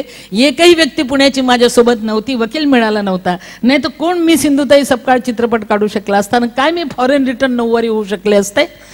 विजय तुळपुळेमुळे झाले एवढं, खरं धन्यवाद. आणि तेव्हा जे कोर्टात मला भेटले विजय तुळपुळे, इतक्या वर्षांनी आता भेटले आज. माई एक मिनिट, मला अतिशय सांगायला, आपला संबंध असा नाही, पण बऱ्याच वर्षापूर्वी आला विजय तुळपुळेंमुळे मला सांगायला अभिमान वाटतो की विजय तुळपुळे आणि आम्ही एकाच वर्गात शिकलो आणि एकाच बाकावर बसत होतो. आणि आश्चर्य म्हणजे तेव्हा विजय तुळपुळे भेटले, परत त्यांनी मागं वळून पाहिलं नाही, मला त्यांचा पत्ता शोधता आला नाही. तेव्हा तो क्षण कोर्टातला, सिंधुताई सपकाळ निर्दोष सुटलेला. आणि आज विजय तुळपुळे मला म्हणतात मी विजय तुळपुळे, आणि ते तुमच्या बाकावर बसले, आणि तुम्ही याच वर्षी मला भेटले आणि याच वर्षी तुम्ही मला पुरस्कार दिला. क्या बात है, ये भी खतरा बात है सच्ची. आणि म्हणून मला आज म्हणावंसं वाटतं, सगळे योग जुळून आले म्हणून मला म्हणावंसं वाटतं की दूध में पकाए चावल तो उसे खीर कहते हैं, दूध में पकाए चावल तो उसे खीर कहते हैं, मोहब्बत में खाए ठोकर तो उसे तकदीर कहते हैं. दूध में पकाए चावल तो उसे खीर कहते हैं, मोहब्बत में खाए ठोकर तो उसे तकदीर कहते हैं. लकीर की फकीर हूं मैं, कोई बात नहीं, लकीर की फकीर हूं मैं, उसका कोई गम नहीं, नहीं धन तो क्या हुआ, इज्जत तो मेरी कम नहीं. माई थोडासा विषय बदलतीये, पण हे जे गझलचं प्रेम आहे तुमचा आणि उदयदादांना जोडणारा तोही एक धागा, कारण तुमची आणि उदयदादांची पहिली भेट सुद्धा एका गझलच्या कार्यक्रमात झाली होती. आणि तुमचं हे गझल प्रेम आणि सुरेश भट तुम्ही ज्या पद्धतीने सादर करता, ज्या पद्धतीने बहिणाबाईंची ओवी तुमच्या ओठातून तुमचीच असल्यासारखी बनून येते, हे सगळं कुठून आलं? काय माहिती का, मी हाफ टाइम 4थी पास, फुल टाइम नाही. सकाळी म्हशी वळल्या, म्हशी पाण्यात घुसल्या की मी शाळेत गेले, शाळेत उशिरा गेले म्हणून मास्तरने मारलं, म्हशी पाण्यातून उठून शेतात घुसल्या म्हणून शेतकऱ्याने मारलं, डबल मार खात मराठी 4थी पास, सिंधुताई सपकाळ जिंदाबाद. पण तरी पण जिद्द ठेवा. मी जरी हाफ टाइम 4थी पास असेल तरी मी एक पुस्तक लिहिलं, माझ्या पुस्तकाचं नाव मी वनवासी, ज्याच्यावर आता मी सिंधुताई सपकाळ पिक्चर निघाला. आश्चर्य म्हणजे मी लिहिलेलं पुस्तक कर्नाटकात 10वीच्या अभ्यासक्रमाला आहे, पण महाराष्ट्रात नाही आहे. आणि याचं कारण आहे, ह्या महाराष्ट्रात मोठं व्हायचं असेल तर मरावं लागतं बाबा. ह्या महाराष्ट्रात मोठं व्हायचं असेल तर मरावं लागतं. मेल्यानंतर माणसं जिथं मोठी होतात त्याचं नाव महाराष्ट्र आहे.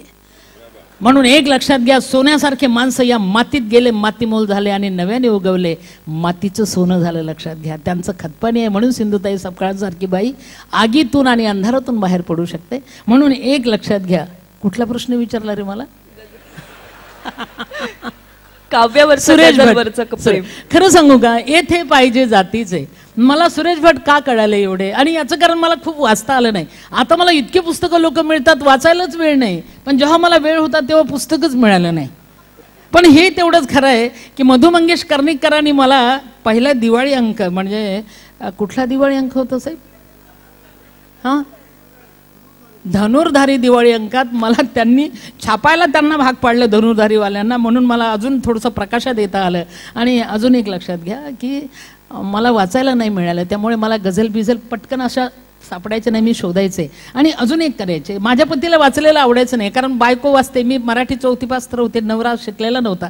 त्यामुळे मी वाचलं की त्यांना वाटायचं येतो नवरेशाही का अपमान आहे, कारण आम्ही नवरा असून वाचता येत नाही, बायको असून वाचते, मला मार बसायचं. म्हणून मी काय करायची, गझल कविता जे काय असेल ते ओबडधोबड वानसमानाच्या कागदावर आलेलं मी वाचायची. आणि नंतर त्यांनी कागद जाळू नये म्हणून मी ते कागद कवितेचे गझलचे चावून चावून खायची. मी गझल आणि कविता चावून खाल्ल्यात पचवल्या, आता ते उगवायला लागले. का मेरा दोष आहे?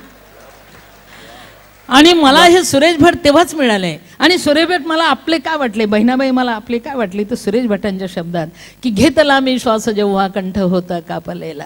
सुरेश भट, घेतला मी श्वास जेव्हा कंठ होता कापलेला, पोळलेला प्राण माझा बोलण्याआधीच गेला. जीवनाची प्रेतयात्रा थांबली जेव्हा स्मशानी, घेतला काढून खांदा ओळखीच्या माणसाने. अरे ओळखीचे माणसं खांद्या काढून जातात, सिंधुताई सपकाळ पुढे सर असे म्हणणारे सुरेश भट मिळाले. म्हणून मला जगता आलं. आणि सुरेश भटांनी स्वतःचे आसू हसरे करून टाकले, म्हणून आम्हाला जगणं सोपं झालं. सुरेश भटांच्या 4 ओळी आहेत. हे आसवानो माझी या डोळ्यातून वाहू नका, अंतरीच्या वेदना साऱ्या जगा दावू नका. वेदना पचवायला शिक, सुरेश भटांनी सांगितलं मला काव्यात. हासते आयुष्य माझे पाहुणी माझी दशा, का तुम्हीही हसता हसू नका हसू नका. आसवानो माझी या डोळ्यातून वाहू नका. आणि सुरेश भटांचा एक भाग मला फार आवडला की त्यांनी आसवांना सांगितलं, अरे खाली निथळू नका रे, मी तुमचा हात धरून चालतोय, सोबत करा. आणि घावांचा कलर लाल असतो, त्यांनी गुलाबी करून टाकला. हे क्या बात आहे, जिद्द बघा ना. घाव हे माझे गुलाबी मोहराया लागले. अरे घाव गुलाबी झाले, आता बहर आला त्याला, अभी जिंदगी मागते. घाव हे माझे गुलाबी मोहराया लागले, हाय बाजारात माझा हुंदका आणू नका. आसवानो माझी या डोळ्यातून वाहू नका, अंतरीच्या वेदना साऱ्या जगा दावू नका. ह्या गझलनी मला पचवायला शिकवल्या वेदना, जगायला सांगितलं, पायात बळ दिलं, म्हणून सिंधुताई सपकाळ झाले. लक्षात घ्या. त्यांचे आभार. आपण पुन्हा सिंधुताईकडे येणारच आहोत, पण प्रबोधनासाठी ही लोकभाषा, लोकगीतं, शेरोशायरी किती महत्त्वाची असते आपण पाहिलं. आणि एकमेव महाराष्ट्रातली नऊवारी बाई आहे की जी उर्दू शेरोशायरी आणि फॉरेन रिटर्न नऊवारी तिथे सुद्धा याच वेशभूषेत तिथे त्या होत्या. प्रवीणजीने खूप त्यांच्याबद्दल ते नंतर पुन्हा थोडंसं बोलणारच आहेत. आणि हे प्रश्न शेवटी सगळे कायदे, शासन, पोलीस यांच्याशी निगडीत आहेत. वेश्यांच्या परिषदेत एक नवा प्रस्ताव आला. वेश्यांच्या परिषदेत एक नवा प्रस्ताव आला की मंत्र्यांच्या गाड्यामुळे लाल दिवा बदनाम झाला.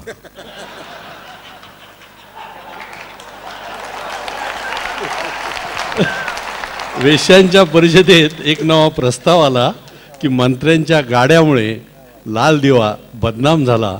इथून पुढे महासतींनो हिरवा दिवा लावूया आणि रेड लाईट एरियातून ग्रीन झोनमध्ये जाऊया.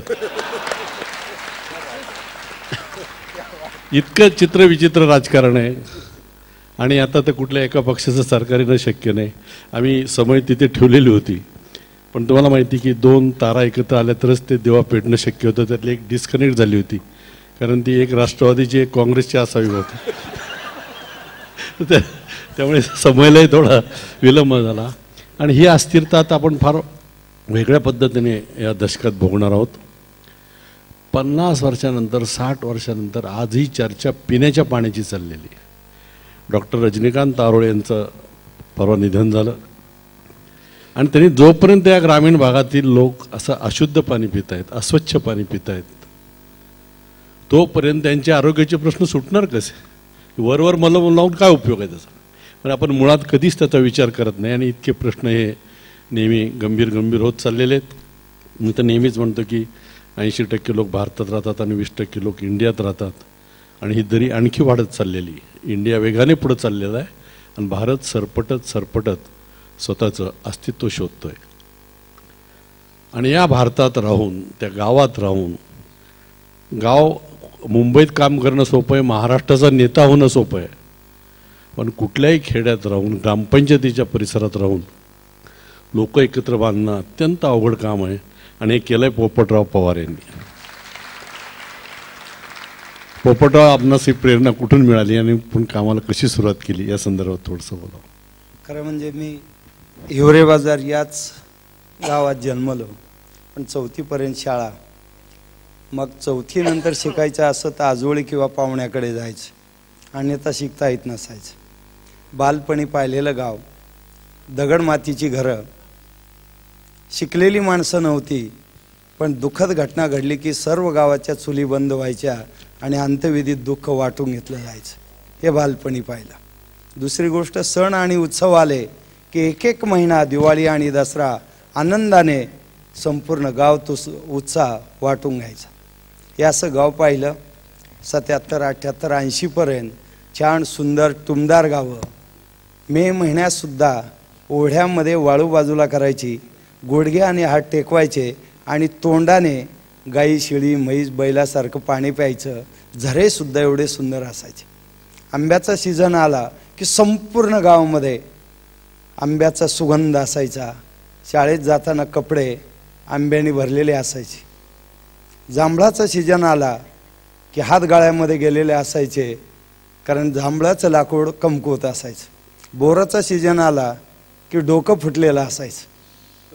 शर्ट काढायचा, गाठोडं बांधायचं, बोरं घेऊन यायचे शेतातून, गुरुजींनाही काही द्यायचे आणि दुसऱ्या दिवशी टोले खावं लागायचे, कारण तक्रार यायची की आमच्या बोरीचे काल या मुलांनी बोरं तोडून आणले.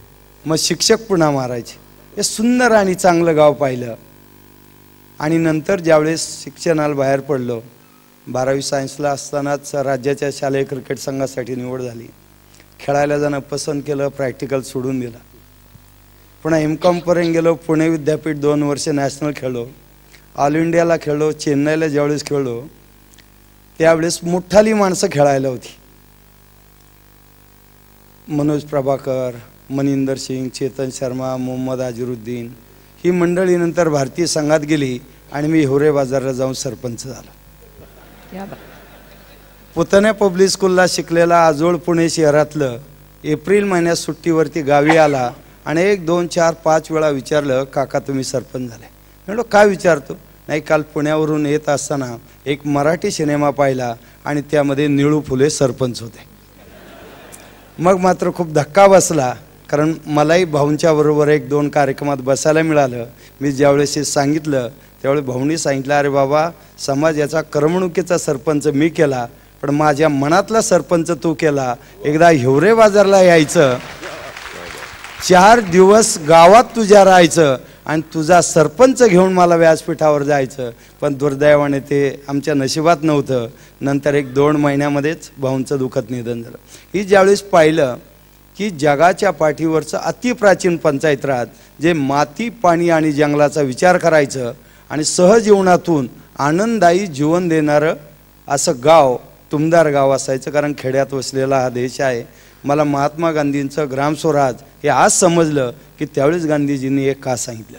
कारण मोठी संख्या आणि मोठी जमीन जिथे आहे त्याचं नियोजन पहिल्यांदा करा.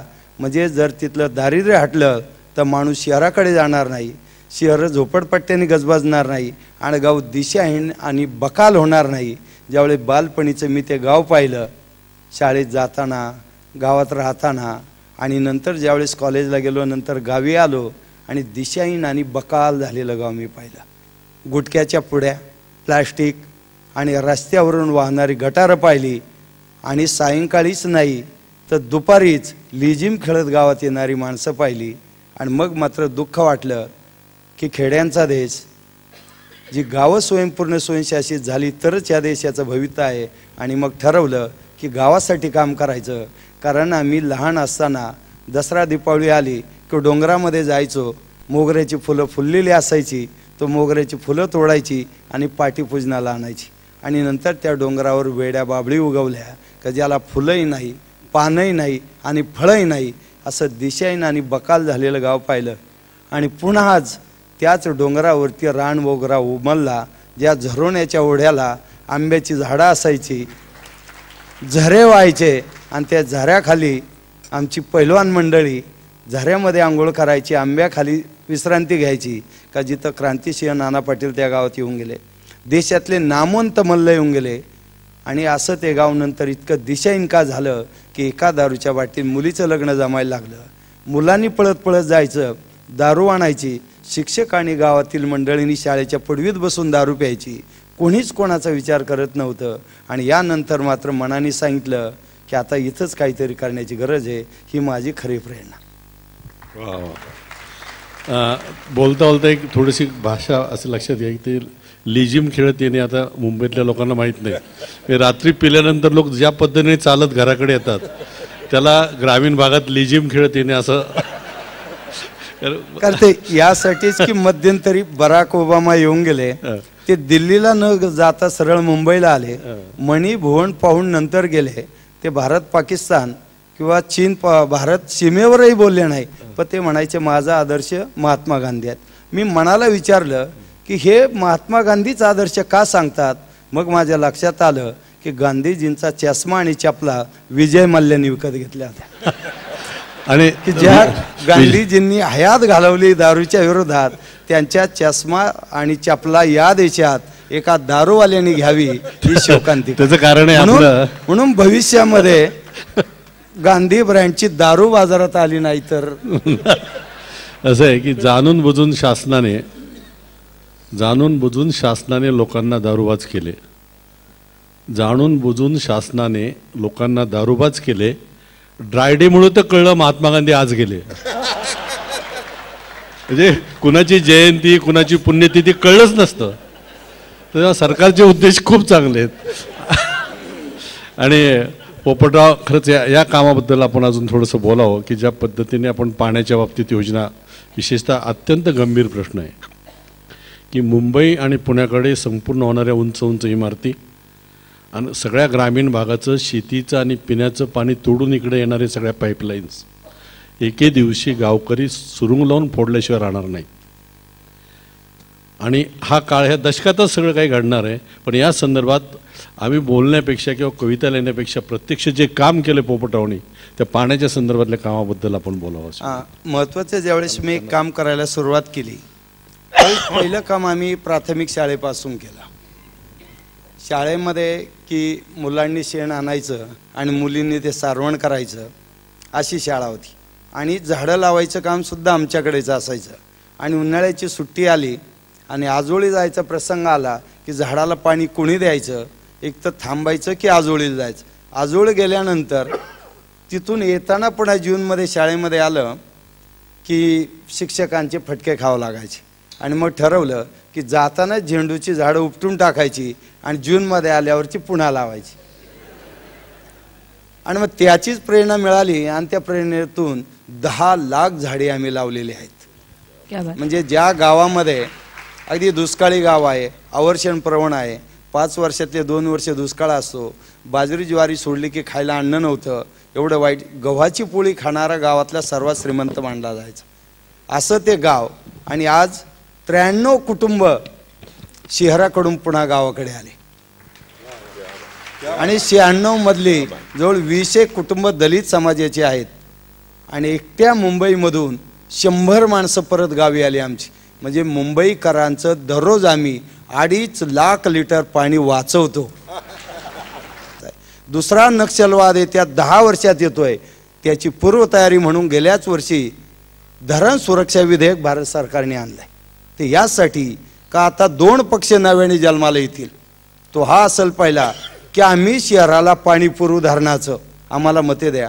आणि दुसरा पक्ष असेल गावाचं पाणी आम्ही शहराकडे जाऊ देणार नाही.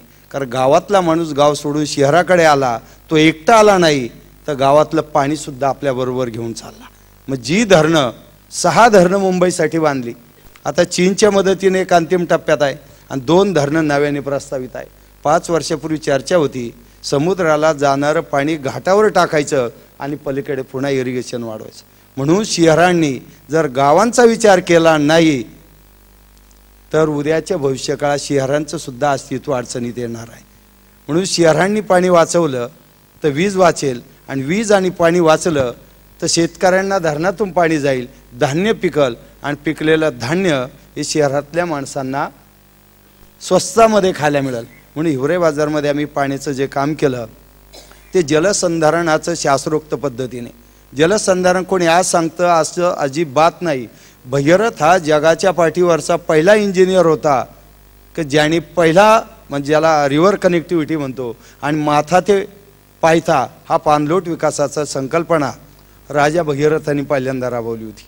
आणि म्हणून ज्यावेळेस हे सगळं चित्र पाहत आलो आणि आमच्या संतांनी आणि राष्ट्रपुरुषांनी सुद्धा हे सगळं केलेलं आहे. माऊली ज्ञानेश्वरांनी सुद्धा 14व्या अध्यायातील 232व्या ओवीमध्ये सांगितलं होतं, नगरेची रचावी, जलाशय निर्मावी, महावणे लावावी नानावेदे. आणि तुकोबरायांनी तर सांगितलं होतं, बरे झाले देवा निघाले दिवाळे, बरी गेली पिढा या दुष्काळे. वृक्षवल्ली आम्हा सोयरे वनचर, हे सगळे विषय घेतले. आणि कृतिशील शेती सावता महाराजांनी सांगितली, कांदा मुळा भाजी अवघी विठाबाई माझी. आणि आज हेच प्रश्न आमच्याकडे गावात आहेत, सर्वत्र आहेत. महाराष्ट्र पाहिला तर 86,650 वाड्यावस्त्या आहेत, गावं आहेत, 44,000 गावं, 28,000 पंचायती.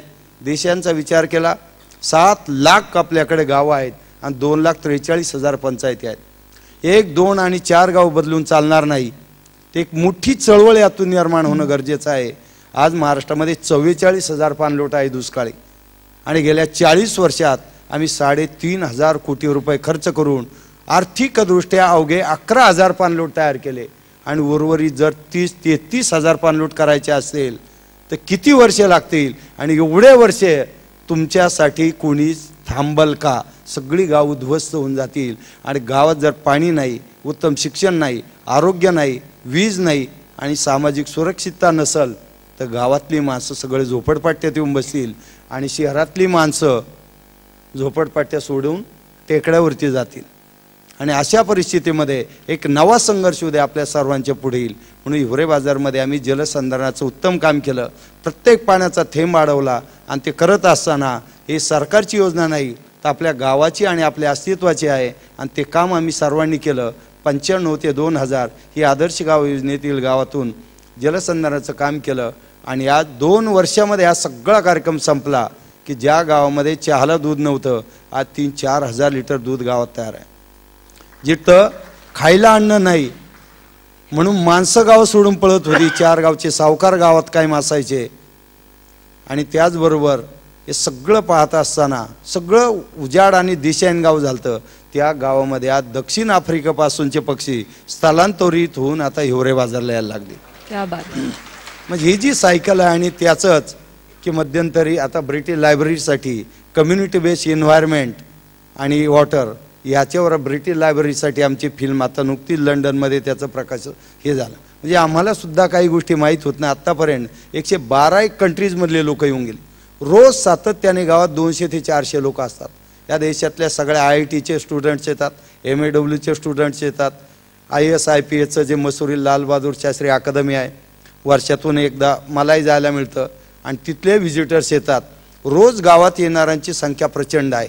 एका गावचा सरपंच ज्यावेळी IIT चेन्नईमध्ये गेस्ट म्हणून जातो, व्याख्याता म्हणून जातो, त्यावेळेचा तो एक मोठा सन्मान असतो. किंवा दिल्लीमध्ये नॅशनल डिफेन्स कॉलेजमधून जवळजवळ 32 मेजर जनरल हिवरे बाजारला येऊन गेले की सीमावर्ती भागात आर्मीने लोकांबरोबर गावाबरोबर पंचायतीवर कसं काम करावं ते पाहून ज्यावेळी मेजर जनरल रंधावा जे आर्मर्ड कोर सेंटरचे चीफ होते अहमदनगरला, ते ज्यावेळेस पंजाबला गेले, कॅप्टन अमरिंदर सिंग यांनी त्यांना राज्याच्या रिटायर आर्मीमॅनचं प्रमुख केलं आणि त्यांनी आव्हान केलं की मी एक नगरमध्ये गाव पाहिलं आणि रिटायर आर्मीमॅनने आपल्या गावाचं सरपंच व्हावं.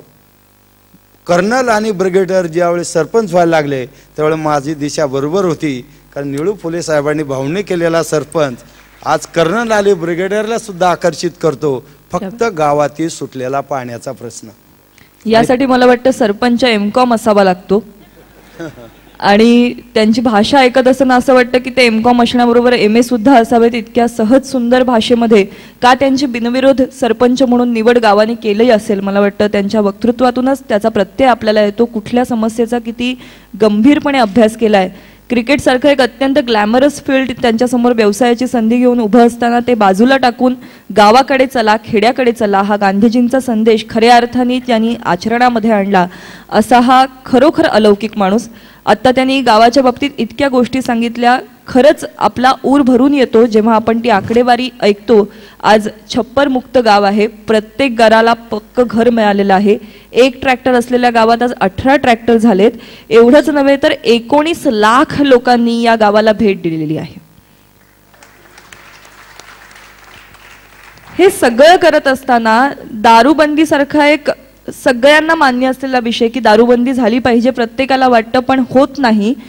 कारण अर्थातच तिथे सत्तेचं राजकारण आहे, तिथे पैसा आहे. हे सगळं होत असताना जीवाला धोका कधी झाला नाही का? कारण राजकारणाचं क्षेत्र हेच मुळात जीवाशी हातगाई करायचं झालं की सुरुवातीला मला खूप वेगाने आमची कामाची गती घेतलेली होती आणि ते करत असताना 95 साली थोडंसं गावातून थोडा बाहेरचा राजकीय हस्तक्षेप यातून गडबड झाली आणि त्यातून वादविवाद झाले. पुन्हा 1 वर्ष 68 किलो वजनाचा मी 52 किलो झालो होतो. घरचे शिव्या घालत होते की आपण स्वतःचं सगळं चांगलं करिअर सोडलं आणि गावाचं करिअर करण्याचा प्रयत्न केला. पण एक माझ्या लक्षात आलं की समाज आजही चांगला आहे, दोष त्यांचा नव्हता. तसे गावात काम करणारे आम्हा कारभाऱ्यातच जे गैरसमज होतात त्याचा परिणाम गाव 4 ठिकाणी होतं आणि त्यातून पुढे वाद. पण कुठेतरी आपलं जोपर्यंत आपण कुठल्या पद्धतीने काम करतो, आपली दिशा काय आहे आणि आपला हेतू काय आहे हे ज्यावेळेस सर्वांच्या लक्षात येत नाही तोपर्यंत अडचणी येतात. पण ज्यावेळी त्यांच्या लक्षात येतं त्यावेळी सगळी मंडळी आपल्या पुढे जात असतात. कारण मी पाहिलं की गेल्या 1-2 महिन्यापूर्वीच जुन्नर तालुक्यामध्ये एक घटना घडली. 17 वर्षाच्या मुलाने 40 वर्षाच्या आईचा सकाळी सकाळी चाकूने खून केला आणि ती पेपरची बातमी घेतली. दुसऱ्या दिवशी सकाळीच पहिली ते 10वी पर्यंतच्या मुलासमोर गेलो, ती सगळी बातमी वाचून दाखवली, सगळी मुलं रडायला लागली. मी त्यांना विचारलं, का बाबा तुम्ही का रडता? ते आईचा खून मुलांनी केला ते खूप वेगळं त्यांना वाटलं. आणि ते बातमीमध्ये होतं की तो मुलगा रात्रभर लग्नाच्या वरातीत नाचत होता, पाठे आला, आंघोळ केली आणि आईला म्हणाला की आई मला पैसे फी भरायला दे. आईने सांगितलं बाबा 8 दिवसापूर्वी पैसे देईल, ते काय केले आणि तू रात्रभर कुठे होता आणि आता तुझ्या तोंडाची दुर्गंधी आणि वास कशाचा येतो? एवढं विचारलं. एवढ्या रागात भाजीचा चाकू घेतला आणि त्यांनी आईच्या पोटाला लावला. आणि मग त्या मुलांना सांगितलं की त्याचं कारण होतं की व्यसन. मग तुम्ही लहान आहेत, मोठं झाल्यावर तुम्ही व्यसन कारण. आणि मग त्या मुलांनी सांगितलं आम्ही अजिबात असं करणार नाही. म्हणून आजही आमच्याकडे जास्त दारू पिले तर पडतात अशी 2 माणसं आहेत आणि पाहुणे म्हणून गेले तर झटका मारून येणारी 13 माणसं गावात आहेत. पण आम्ही यासाठी कोर्ट, पोलीस स्टेशन याचा कधीही आधार घेतला नाही, कारण ती दिशा घेतली की आणखी प्रॉब्लेम वाढतात. म्हणून तेव्हापासून आम्ही 1994 पासून तंटामुक्त गाव केलेला आहे. प्रत्येक गोष्ट गावामध्येच. कारण ब्रिटिश येण्या अगोदर आर्य आले, पोर्तुगीज आले, डच आले, मोगल आले, निजाम आले, तरी गावाचं गाव पण गेलेलं नव्हतं आणि गावाच्या पंचायती मोडल्या नव्हत्या. इंग्रजांचे कायदे आले आणि सगळे गावाचे कायदे मोडले आणि त्यांचे सगळं तहसील कार्यालय, पोलीस स्टेशन, कोर्ट आलं. आम्ही नेमकी तेच बाजूला ठेवलं आणि आम्ही आमच्या गावाच्या चावड्या पुन्हा उभ्या केल्या का ज्या चावडीतून गावाचं न्यायदानाचं काम होत होतं. क्या बात आहे. मला वाटतं पोपटराव, मला एक तुम्ही ज्या प्रकारचं एक गाव निर्माण केलंय ते एक मॉडेल म्हणून एक गाव तुम्ही एक अतिशय उत्तम मॉडेल म्हणून केलेलं आहे. तर अशा प्रकारचं मॉडेल तुमच्या, आता मी एकंदरीत आम्ही बघितलं तुमचे बरेचसे नेते मंडळी पण तुमच्या गावात येऊन गेले, त्यांनी व्हिजिट केलं आणि जागतिक म्हणजे जगातल्या वेगवेगळ्या देशातल्या लोकांनी सुद्धा येऊन तिथे पाहणी करून गेले. तर अशा सगळ्या परिस्थितीमध्ये आपल्याकडे आपल्या महाराष्ट्रातल्या नेत्यांनी किंवा इतर कोणी इतर गावाच्या अशा टाईपच्या पुनर्वसनासाठी किंवा अशा प्रकारचं एक मॉडेल तयार करावं, दुसऱ्या गावात तयार करावं, अशी अनेक गावं तयार करावी की ज्यांनी आपलं सुजलाम सुफलाम असा एक हा देश होऊ शकतो किंवा निदान महाराष्ट्र तरी होऊ शकेल. असा प्रयत्न करण्यासाठी कुठल्या नेत्यांनी तुमच्याकडे तुमच्या सल्ल्याची मागणी केली का? हो केली. कारण तसं मी एक ठरवलं की राजकारणात कुठल्याही जायचं नाही. मी पूर्णपणे राजकारणापासून बाजूला आहे. परंतु जे चांगलं काम करणारी मंडळी कुठल्याही पक्षाची असेल तर हाक मारली की जायचं. 2 वर्षापूर्वी 2 मार्चला मला एक फोन आला दिलीप वळसे पाटील साहेबांचा की शरद पवार साहेबांना हिवरे बाजारला यायचं. म्हणजे चांगली गोष्ट आहे. 8 तारखेला पवारसाहेब हिवरे बाजारला आले. 1.5 तासाचा वेळ होता. सुप्रियाताईंनी सांगितलं की साहेब आपल्या पुढचा कारण. ते म्हणले आता सरपंच सोडत नाही तोपर्यंत जायचं नाही. 3.5 तास पवारसाहेबांनी सगळं गाव लोकांची चर्चा करून फिरून पाहिलं. हा एक विषय आहे. दुसरा विषय, मध्यंतरी नवनिर्माण सेनेची घोषणा राज ठाकरे साहेबांनी केली आणि त्यावेळेस एक त्यांच्या कार्यालयातून मला एक निरोप आला की तुमच्या नावाचा उपयोग करायचा. म्हणलं विधायक असेल तर खूप छान आहे. त्यांनी सांगितलं हिवरे बाजारसारखी गावं आणि पोपट पवारांसारखे कार्यकर्ते आमचं नवनिर्माण सेनेच्या अजेंड्यावरचा विषय असेल. खूप आनंद वाटला. गेल्या वर्षी 24 एप्रिलला विनयजी सहस्रबुद्धे साहेबांचा फोन आला मला की नितीन गडकरी साहेबांची एक इच्छा आहे की तुम्ही दिल्लीमध्ये भाजपचे जे तरुण खासदार आहेत यांच्यासाठी बैठक आयोजित करायची की खासदाराने आपल्या मतदारसंघामध्ये कशा प्रकारे गावाला डोळ्यासमोर ठेवून प्लॅनिंग करावं.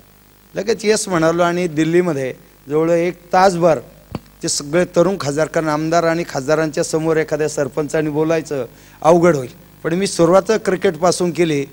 मग नवज्योत सिंग सिद्धू टाळ्या वाजवायला लागले कारण ते क्रिकेटर आहेत. दुसरं मी सांगितलं की एक काळी खायला अन्न नाही, रोजगार नाही म्हणून माणसं स्थलांतरित व्हायची. आता दक्षिण आफ्रिकेपासूनचे पक्षी गावाकडे यायला लागले. तर वरुण गांधींनी टाळ्या वाजवायला सुरुवात केली. आणि तिसरा विषय सांगितला की सामाजिक सद्भावनेच्या दृष्टीने एकच मुस्लिम कुटुंब आमच्याकडे गावी राहतं. आम्ही गावकऱ्यांनी एकत्र येऊन त्यांच्यासाठी मस्जिद बांधली. मग शहा नवाज हुसेन टाळ्या वाजवायला लागले आणि मग ती मैफिल एवढी रंगली की मग 1 तासभर खूप अडवाणी साहेब होते सगळे. त्यामुळं किंवा काँग्रेस विलासराव देशमुख साहेब असेल किंवा आता आपले पृथ्वीराज बाबा असेल, त्यांनी आदर्श गाव योजनेसाठी खूप चांगल्या प्रकारचं पाठबळ की ज्या योजनेचा जन्म ऑगस्ट क्रांतीच्या निमित्ताने राज्यात अच्युतराव पटवर्धन साहेबांनी केलेली सूचना होती सुधाकरराव नाईक साहेबांच्या मुख्यमंत्रीपदाच्या कालखंडात, आणि त्यातून 300 गावं राज्यात निवडायची आणि त्यातून आदर्श गाव योजना जन्माला आली. धरणी अण्णासाहेब हजारे त्या योजनेचे अध्यक्ष त्यावेळेस होते आणि त्याच योजनेत माझं गाव होतं.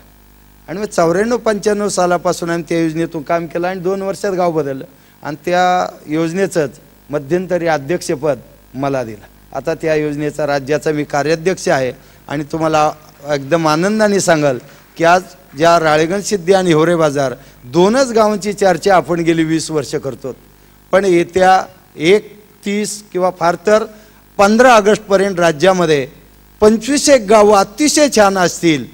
एवढं छान प्लॅनिंग, कारण गेल्या 1.5 वर्षात 80,000 किलोमीटर प्रवास एक नॉन AC सुमो घेऊन राज्यभर मी केला आणि त्यातून खूप चांगली ती जुनी 30-40 गावं आहेत आणि नव्याने आता मी 15 गावं निवडली आणि आमचे जे अनुभव आहेत ते अनुभव तिथे देताना खूप चांगला निर्णय. त्यावेळी विलासराव देशमुख साहेब मुख्यमंत्री होते आणि बाळासाहेब थोरात कृषी मंत्री जलसंधारण मंत्री होते आणि अण्णासाहेब हजारे तिघांची बैठक झाली. त्या बैठकीत चर्चा आली की अण्णांना त्यांनी विनंती केली तुम्ही पुन्हा पाण्याकडे आणि आदर्श गावाकडे या. अण्णांनी सांगितलं बाकी मला आता इतरही काम वाढलंय, पण तुम्ही जर पोपट पवारांना अध्यक्ष करत असले आणि त्यातून मला बोलवणं आलं आणि मी एक सांगितलं की पूर्ण अधिकार, बजेट व्यवस्थित आणि हस्तक्षेप नसल तर काय अडचण नाही, मी काम करायला. अन्यथा मी सरपंच बरा आहे, कारण मी शक्यतो प्रयत्न करतो जिथं 4 दगडं उचलतील बोलल्यानंतर इथं काम केलेला आनंद वाटतो. पण दिल्ली आणि मुंबईच्या काही बैठकाला जायचं म्हणलं की विनाकारण जाणे येण्यात सुरुवातीला आनंद वाटायचं, विमानाने बोलवतं, पण नंतर मात्र त्या बैठका सुद्धा सोडून दिल्या. कारण काही निर्माण होतं असेल, कारण आता ठरवलंय स्वातंत्र्याची चळवळ सुद्धा अंगणवाडी शाळा आणि महाविद्यालयातून पुढे आली होती आणि दुसऱ्या स्वातंत्र्याची लढाई सुद्धा शाळा आणि महाविद्यालयातून पुढे यावी म्हणून माझा जास्त दरवर्षी मी राज्यातील 8 ते 10 हजार NSSच्या म्हणा कॉलेजच्या किंवा स्पर्धा परीक्षेच्या तरुणांमध्ये जातो आणि त्यातून एक खूप आनंद मिळत असतो. म्हणून ती जबाबदारी राजकीय असताना की जमाते इस्लाम ह्यांचे लोक आमच्याकडे येऊन जातात, राष्ट्रीय स्वयंसेवक संघाचे लोक येतात, रिपब्लिकन पार्टीचे येतात, मध्यंतरी भटके आणि विमुक्त संघटनेचे राज्य त्यांची कमिटी आली होती. आम्ही त्यांना सांगितलं तुम्ही आमच्या योजनेत या, आम्ही तुमचं जे गाव निवडाल त्या गावासाठी मदत करू. आणि म्हणून हिवरे बाजार एक असं गाव आहे की जिथं पुतळामुक्त गाव आहे. आम्ही एकही पुतळा आमच्या गावामध्ये नाही, कारण सगळे राष्ट्रपुरुषांचे विचार आम्ही कृतीमध्ये जगतो. आमच्या पंचायतीमध्ये कुठल्याही राष्ट्रपुरुषाचा फोटो नाही आहे आणि एकही उद्घाटनाचा बोर्ड माझ्या गावामध्ये नाही, कारण देशातून राज्यातून अगदी खूप मोठाली माणसं येतात आणि नम्रते आल्यानंतर समजले अगदी नम्रही व्हावं वाटतं की एवढी मोठी माणसं येतात. त्याला एकच कारण जे गावांनी पुढे येऊन गावकऱ्यांनी, कारण विवाहापूर्वी HIV टेस्ट हा निर्णय 11वी शिकणाऱ्या मुलीच्या पत्रावरून मला घ्यायला मिळाला.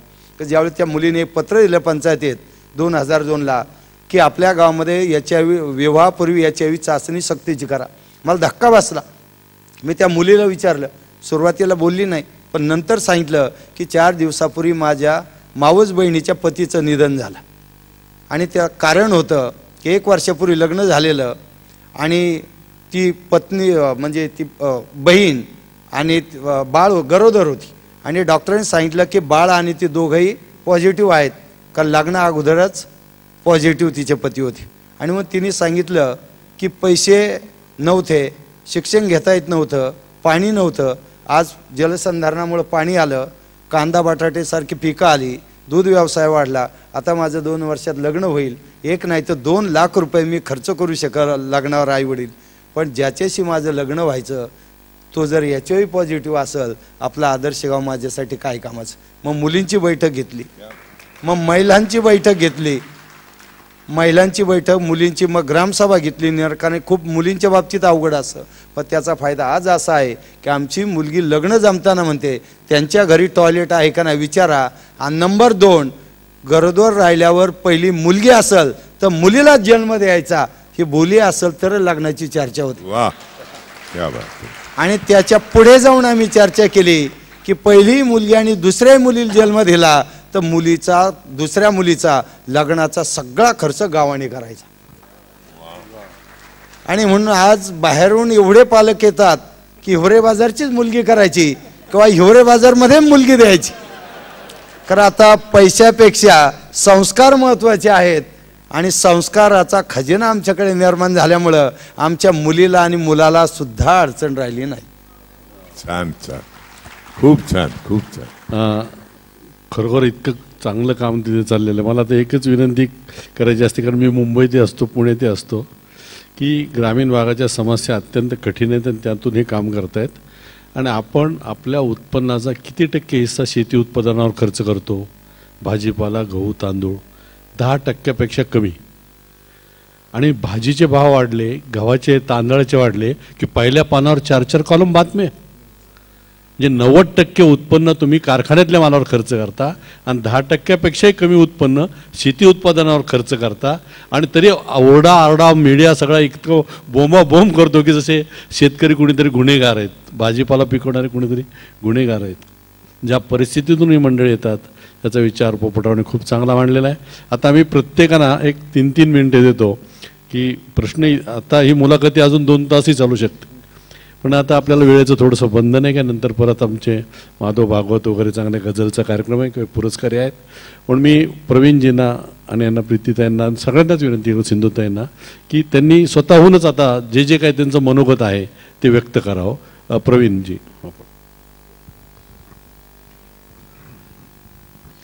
प्रवीणजी त्यांचं मनोगत व्यक्त करण्याआधी खरंच या सगळ्यांचीच ओळख इतकी विस्तृत आहे की ती एका फटक्यात सांगता येणं शक्यच नाही. आणि खरं तर त्यांचं कार्य हीच त्यांची ओळख आहे.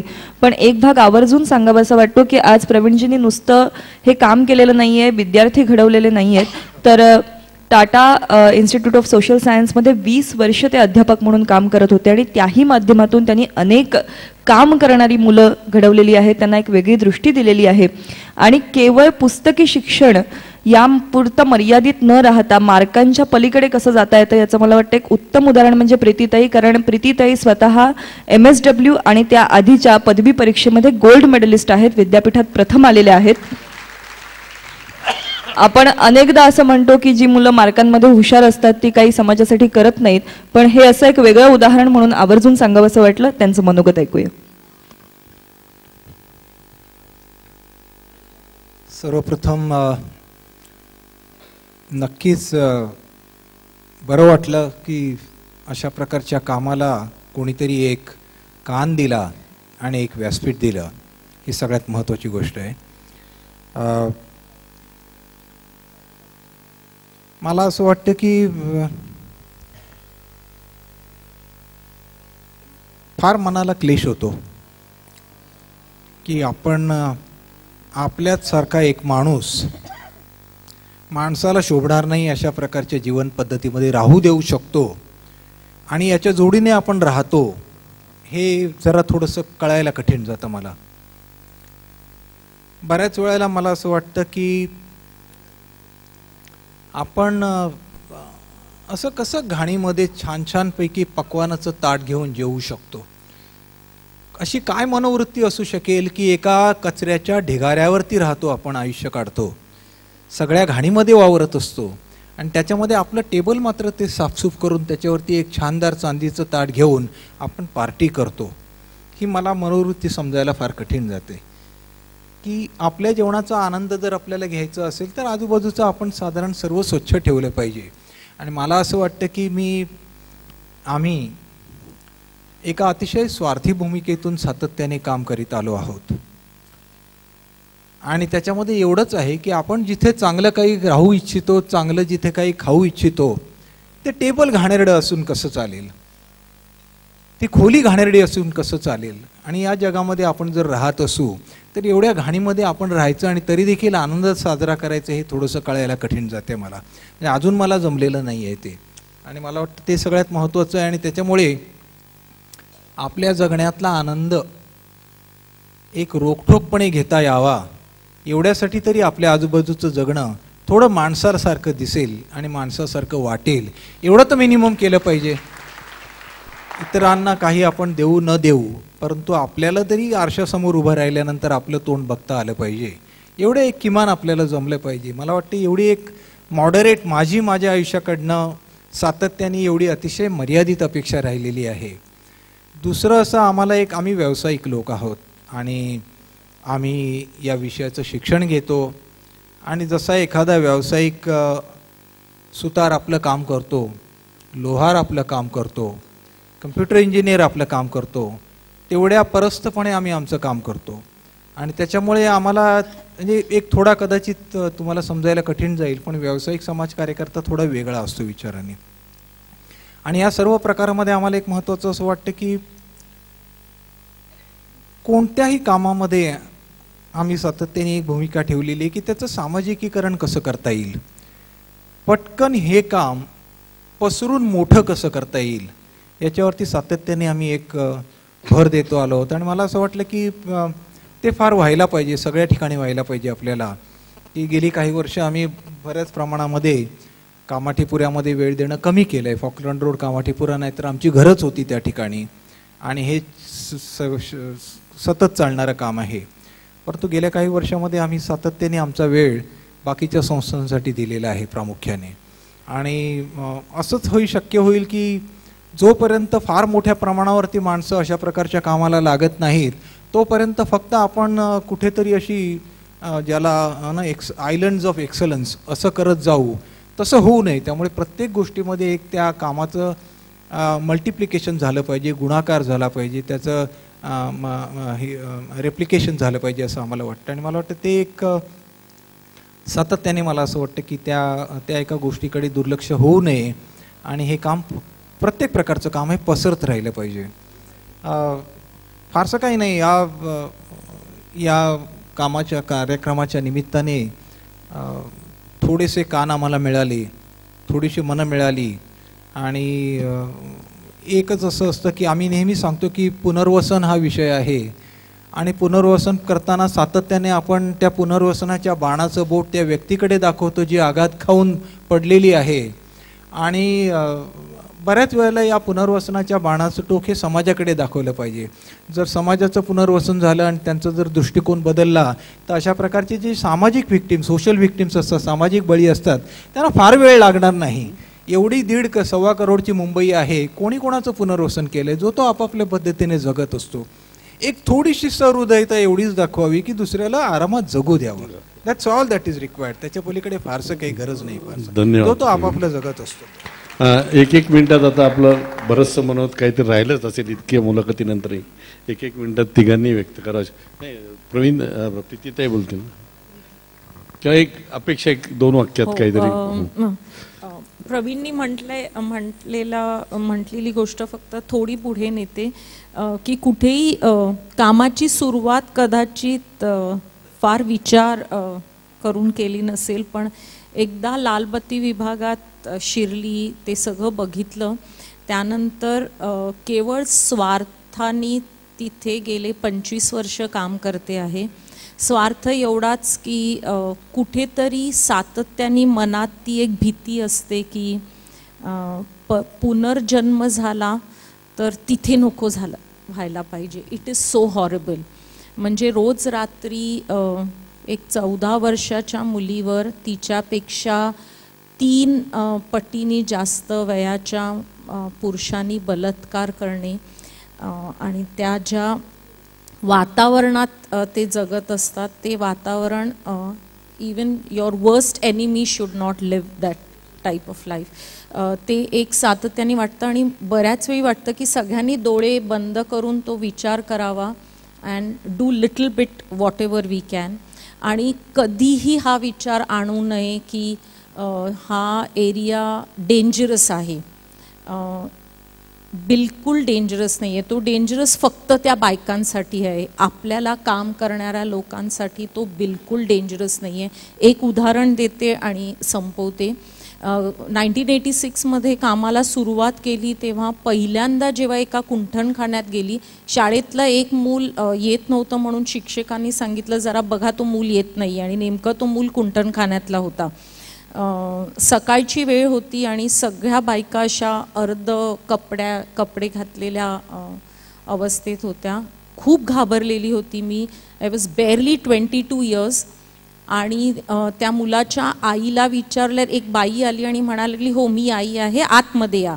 आणि तिथे सगळे असे छोटे छोटे छोटे कप्पे असतात, मॅच बॉक्स सारखे, आणि त्या एका कप्प्यात मला घेऊन गेली. तिथे खिडकी नाही, काहीच नाही, म्हणजे तो ऑल 4 वॉल्स शट अशी रूम. आणि माझं बोलणं झाल्यावर ती आई म्हणाली, जरा बसा हं मी येते.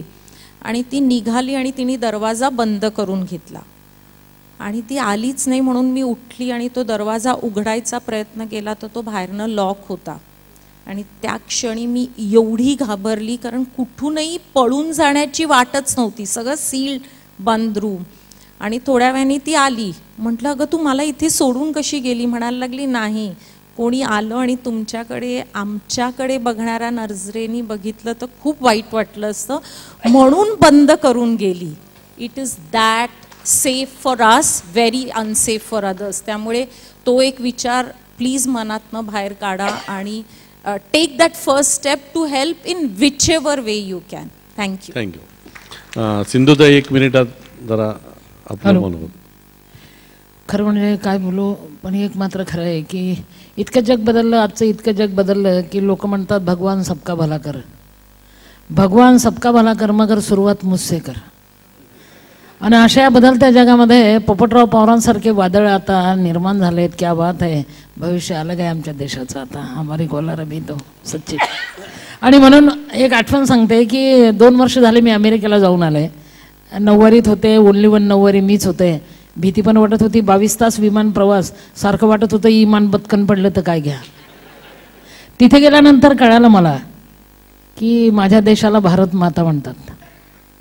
स्टेजवर चढताना खालच्या लोकांनी आवाज दिला, जय महाराष्ट्र, जय महाराष्ट्र. 9वारी लय बेस्ट, अमेरिकेत कळालं. आणि तिथे गेल्यावर मला कळालं की माझ्या देशाला भारत माता म्हणतात. अमेरिकेला मावशी पण म्हणत नाही, आंटी पण नाही. पटकन मनात विचाराला, अरे ज्या देशाला भारत माता म्हणतात त्या देशाची मी आहे, मायनी थकून चालणार नाही आहे. आणि अजून एक शोध लागला की आपल्याला भीती वाटल्यानंतर अरे बापरे म्हणतो, पण काळजात वेदना झाली, ठोकर लागली, ठेच लागली, आई ग म्हणतो. म्हणून लक्षात घ्या, बापाचं नातं भीतीशी आहे, आईचं नातं वेदनेशी आहे. म्हणून जगामध्ये आई ही असावी, आई मोठी व्हावी, आई झाड व्हावं आणि तिच्या सावलीत देशानं विसावावं. आता जी प्रीती म्हणत होती ना की किती वाईट, आणि प्रवीण पण म्हणत होता काय जगावेगळं काम करतात हे पोरं. खरं सांगू, ती पोरंसुद्धा आई हवी त्यांना, असं प्रीती मागा म्हटली ना, आई हवी आहे. एकच भांडवल त्यांचं आहे, फक्त आई. म्हणून देशाची आई थकून चालणार नाही, देशाची आई थांबून चालणार नाही. आगे बढो, हम माँ है, मी माय आहे अनाथांची, तुम्ही फक्त गणगोत व्हायचं आहे, एवढीच विनंती. नमस्कार. धन्यवाद. पोपटराव, 1 मिनिटामध्ये बोलायचं, कारण हे सगळं पाहत असताना एक आठवतं, मध्यंतरी दिल्लीमध्ये सरकार वाचवताना 2 कोटीला 1 खासदार अशा काहीतरी बातम्या होत्या. आणि शिबू सोरेन, पप्पू यादव असे जेलमधील गुन्हेगार सभागृहात आले होते. आणि सर्वांनी केलेलं स्वागत असे दुसऱ्या दिवशी सर्व पेपरला पहिल्या पानावर रंगीत फोटो होता. त्यावर सर्वोच्च न्यायालयाचे न्यायमूर्ती YK सबरवाल सरांचं एक स्टेटमेंट होतं, साक्षात परमेश्वर आला तरी आता या देशाला वाचू शकणार नाही. आणि ते वाचलं, आम्ही असे कात्रणं करून मुलांच्या समोर वाचून दाखवतो. आणि त्यावेळेस वाटलं का त्यांनी असं एवढ्या मोठ्या व्यक्तीने असं स्टेटमेंट का केलं. तर मनात जाऊन विचारलं की ज्या सर्वोच्च सभागृहाने या देशाच्या घटनेला जन्म दिला त्याचा आधार घेऊन न्यायव्यवस्था जन्माला आली आणि कायदा मोडणाऱ्यांना न्यायव्यवस्थेने जेलमध्ये पाठवलं. म्हणून तोही दिवस फार लांब नाही की जर असंच चालत राहिलं तर कदाचित दाऊद इब्राहिमसुद्धा भारताचा गृहमंत्री होऊ शकतो.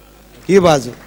दुसरी गोष्ट, यावरून जाताना डॉक्टर बाबासाहेब आंबेडकरांनी ज्यावेळी प्रजासत्ताकाची मांडणी करत असताना त्यावर भाष्य केलं होतं की आता आपण यानंतर जर आपल्या राज्य प्रशासकीय व्यवस्थेने आणि राजकीय व्यवस्थेने सामाजिक आणि आर्थिक विषमता दूर करू शकले नाही तर या देशात पुन्हा एकदा नव्या सामाजिक प्रदूषण आणि आर्थिक दरी जी कमी जास्त होत जाईल, त्यामुळे प्रश्न निर्माण होणार आहे.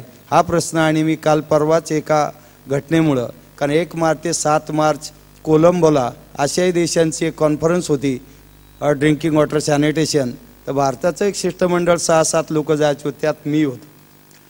मुंबईमधून जायचं आणि आदल्या दिवशी पेपरला नगरला एक बातमी आली की हिवरे बाजार येथील आमच्या अशिलाची जमीन विकण्या व्यवहार झालेला आहे.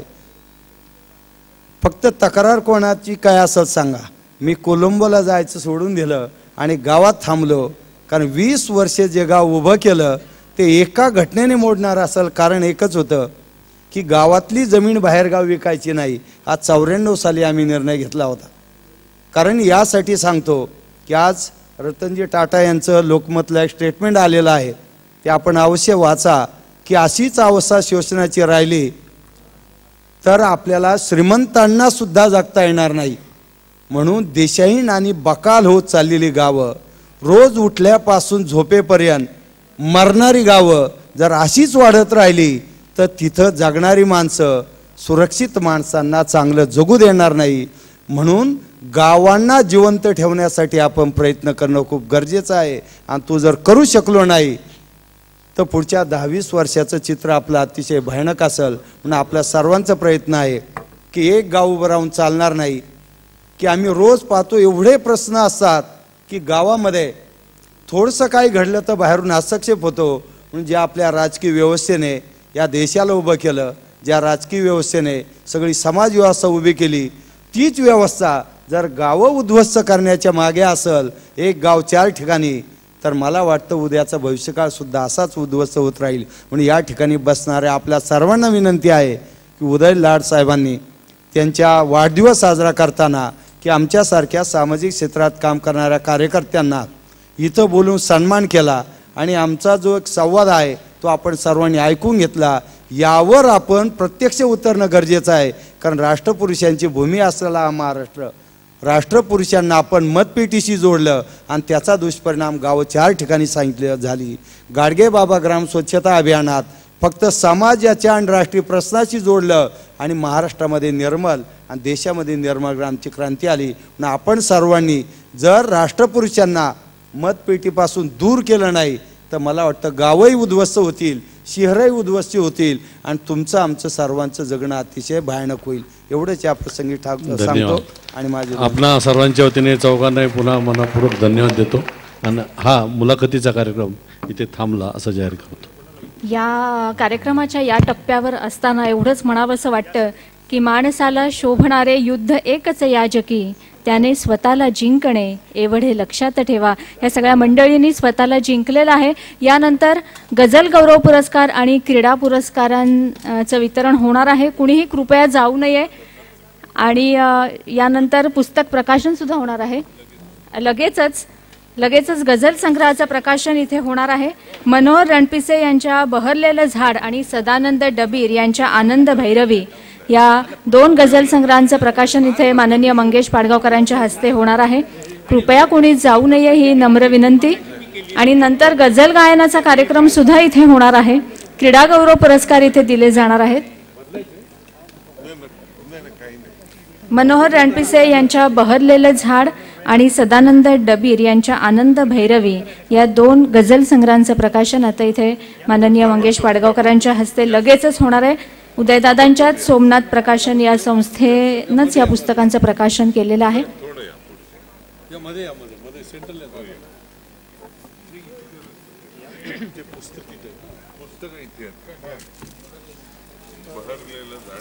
मनोहर रणपिसे यांच्या बहरलेलं झाड आणि सदानंद डबीर यांच्या आनंद भैरवी या पुस्तकांचं प्रकाशन, गझल संग्रहांचं प्रकाशन इथे होणार आहे. माननीय मंगेश पाडगावकर यांच्या हस्ते मनोहर रणपिसे यांच्या बहरलेलं झाड आणि सदानंद डबीर यांच्या आनंद भैरवी या गझल संग्रहाचं प्रकाशन.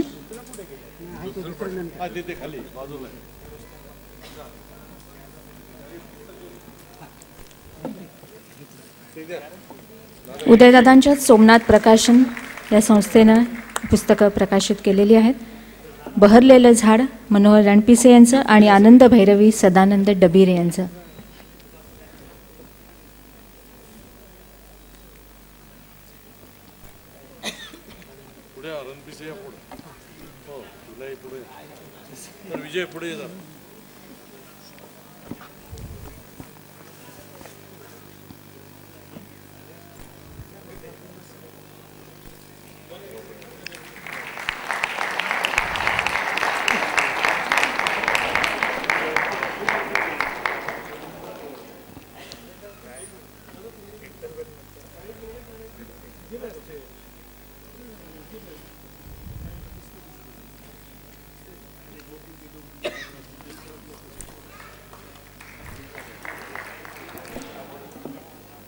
यानंतर गझल गौरव पुरस्कार यावर्षी प्रथमच देण्यात येणार आहे. या पुरस्काराचे पहिले मानकरी आहेत ज्येष्ठ गझलकार इलाही जमादार. मी त्यांना मंचावर येण्याची विनंती करते. इलाही जमादार. जखमा अशा सुगंधी भावनांची वादळे, गुफ्तगू, मोगरा, ओॲसिस, निरागस, आभास हे गझल संग्रह ज्यांचे प्रकाशित झालेले आहेत असे ज्येष्ठ गझलकार इलाही जमादार. विविध नाटकांसाठी, अनेक मराठी चित्रपटांसाठी, दूरचित्रवाणी मालिकांसाठी गीतलेखन करणारे, नवोदित मराठी कवींसाठी गझल कार्यशाळा घेणारे आणि अनेक पुरस्कारांचे मानकरी असलेले असे इलाही जमादार इथे उपस्थित आहेत. मी डॉक्टर श्रीखंडे यांना विनंती करते की त्यांनी त्यांचा गझल गौरव पुरस्कार देऊन सन्मान करावा. यावर्षी प्रथमच हा पुरस्कार दिला जाणार आहे. सन्मानपत्र, सन्मानचिन्ह, शाल, श्रीफळ आणि 15,000 रुपये असे या पुरस्काराचं स्वरूप आहे.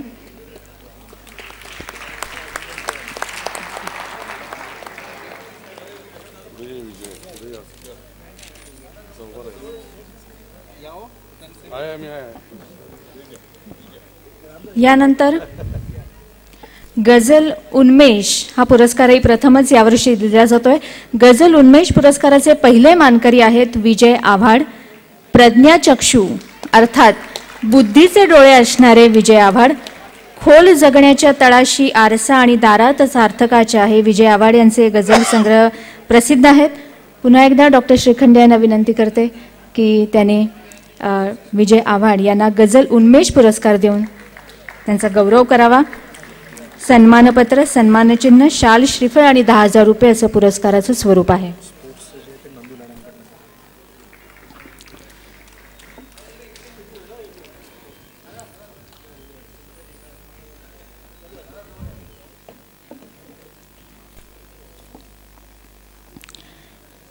यानंतर क्रीडा गौरव पुरस्कार 2011चं वितरण इथे होणार आहे. कबड्डीसाठी मानकरी आहेत रत्नागिरीचे शैलेश सावंत. क्रीडा गौरव पुरस्कार 2011 कबड्डीसाठीचे मानकरी आहेत रत्नागिरीचे शैलेश सावंत. कबड्डीसाठी 5 राष्ट्रीय आणि एका आंतरराष्ट्रीय पुरस्काराचे मानकरी असलेले शैलेश सावंत. मी डॉक्टर नंदू लाड यांना विनंती करते की त्यांनी हा पुरस्कार त्यांना द्यावा. सन्मानपत्र, सन्मानचिन्ह, शाल, श्रीफळ आणि 15,000 रुपये असं या क्रीडा गौरव पुरस्काराचं स्वरूप आहे.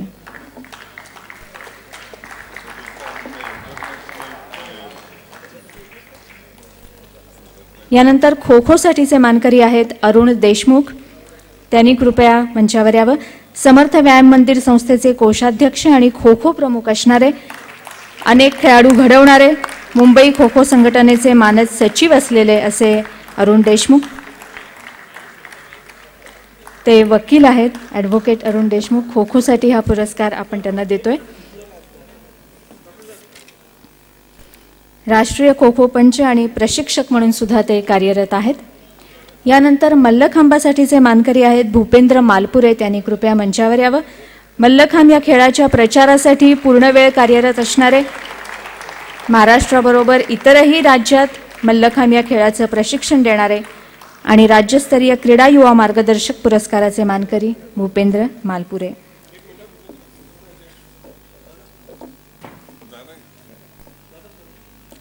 अखिल भारतीय मल्लखांब पंच परीक्षेत प्रथम आलेले असे भूपेंद्र मालपुरे. यानंतर कॅरमसाठीचे मानकरी आहेत अजित सावंत. त्यांनी कृपया मंचावर यावं. आंतरराष्ट्रीय मान्यता असणारे ए ग्रेडचे क्रीडापंच, ऑल इंडिया कॅरम फेडरेशनचे कोच, राष्ट्रीय पंच म्हणूनही त्यांची निवड झाली आहे आणि अनेक स्पर्धांमध्ये त्यांनी प्रावीण्य मिळवलेलं आहे. क्रीडा गौरव पुरस्कार 2011चे कॅरमसाठीचे ते मानकरी आहेत. यानंतर केवळ 10 मिनिटांचं मध्यंतर आहे आणि नंतर गझल गायनाचा कार्यक्रम इथे होणार आहे. त्यासाठी सगळ्यांनी थांबायचे आणि वरच्या मजल्यावर अल्पोपहाराची सोय केलेली आहे, त्याचा सगळ्यांनी अवश्य लाभ घ्यायचा आहे. धन्यवाद. पुन्हा 10 मिनिटांनी भेटू गझल गायनाच्या कार्यक्रमासाठी.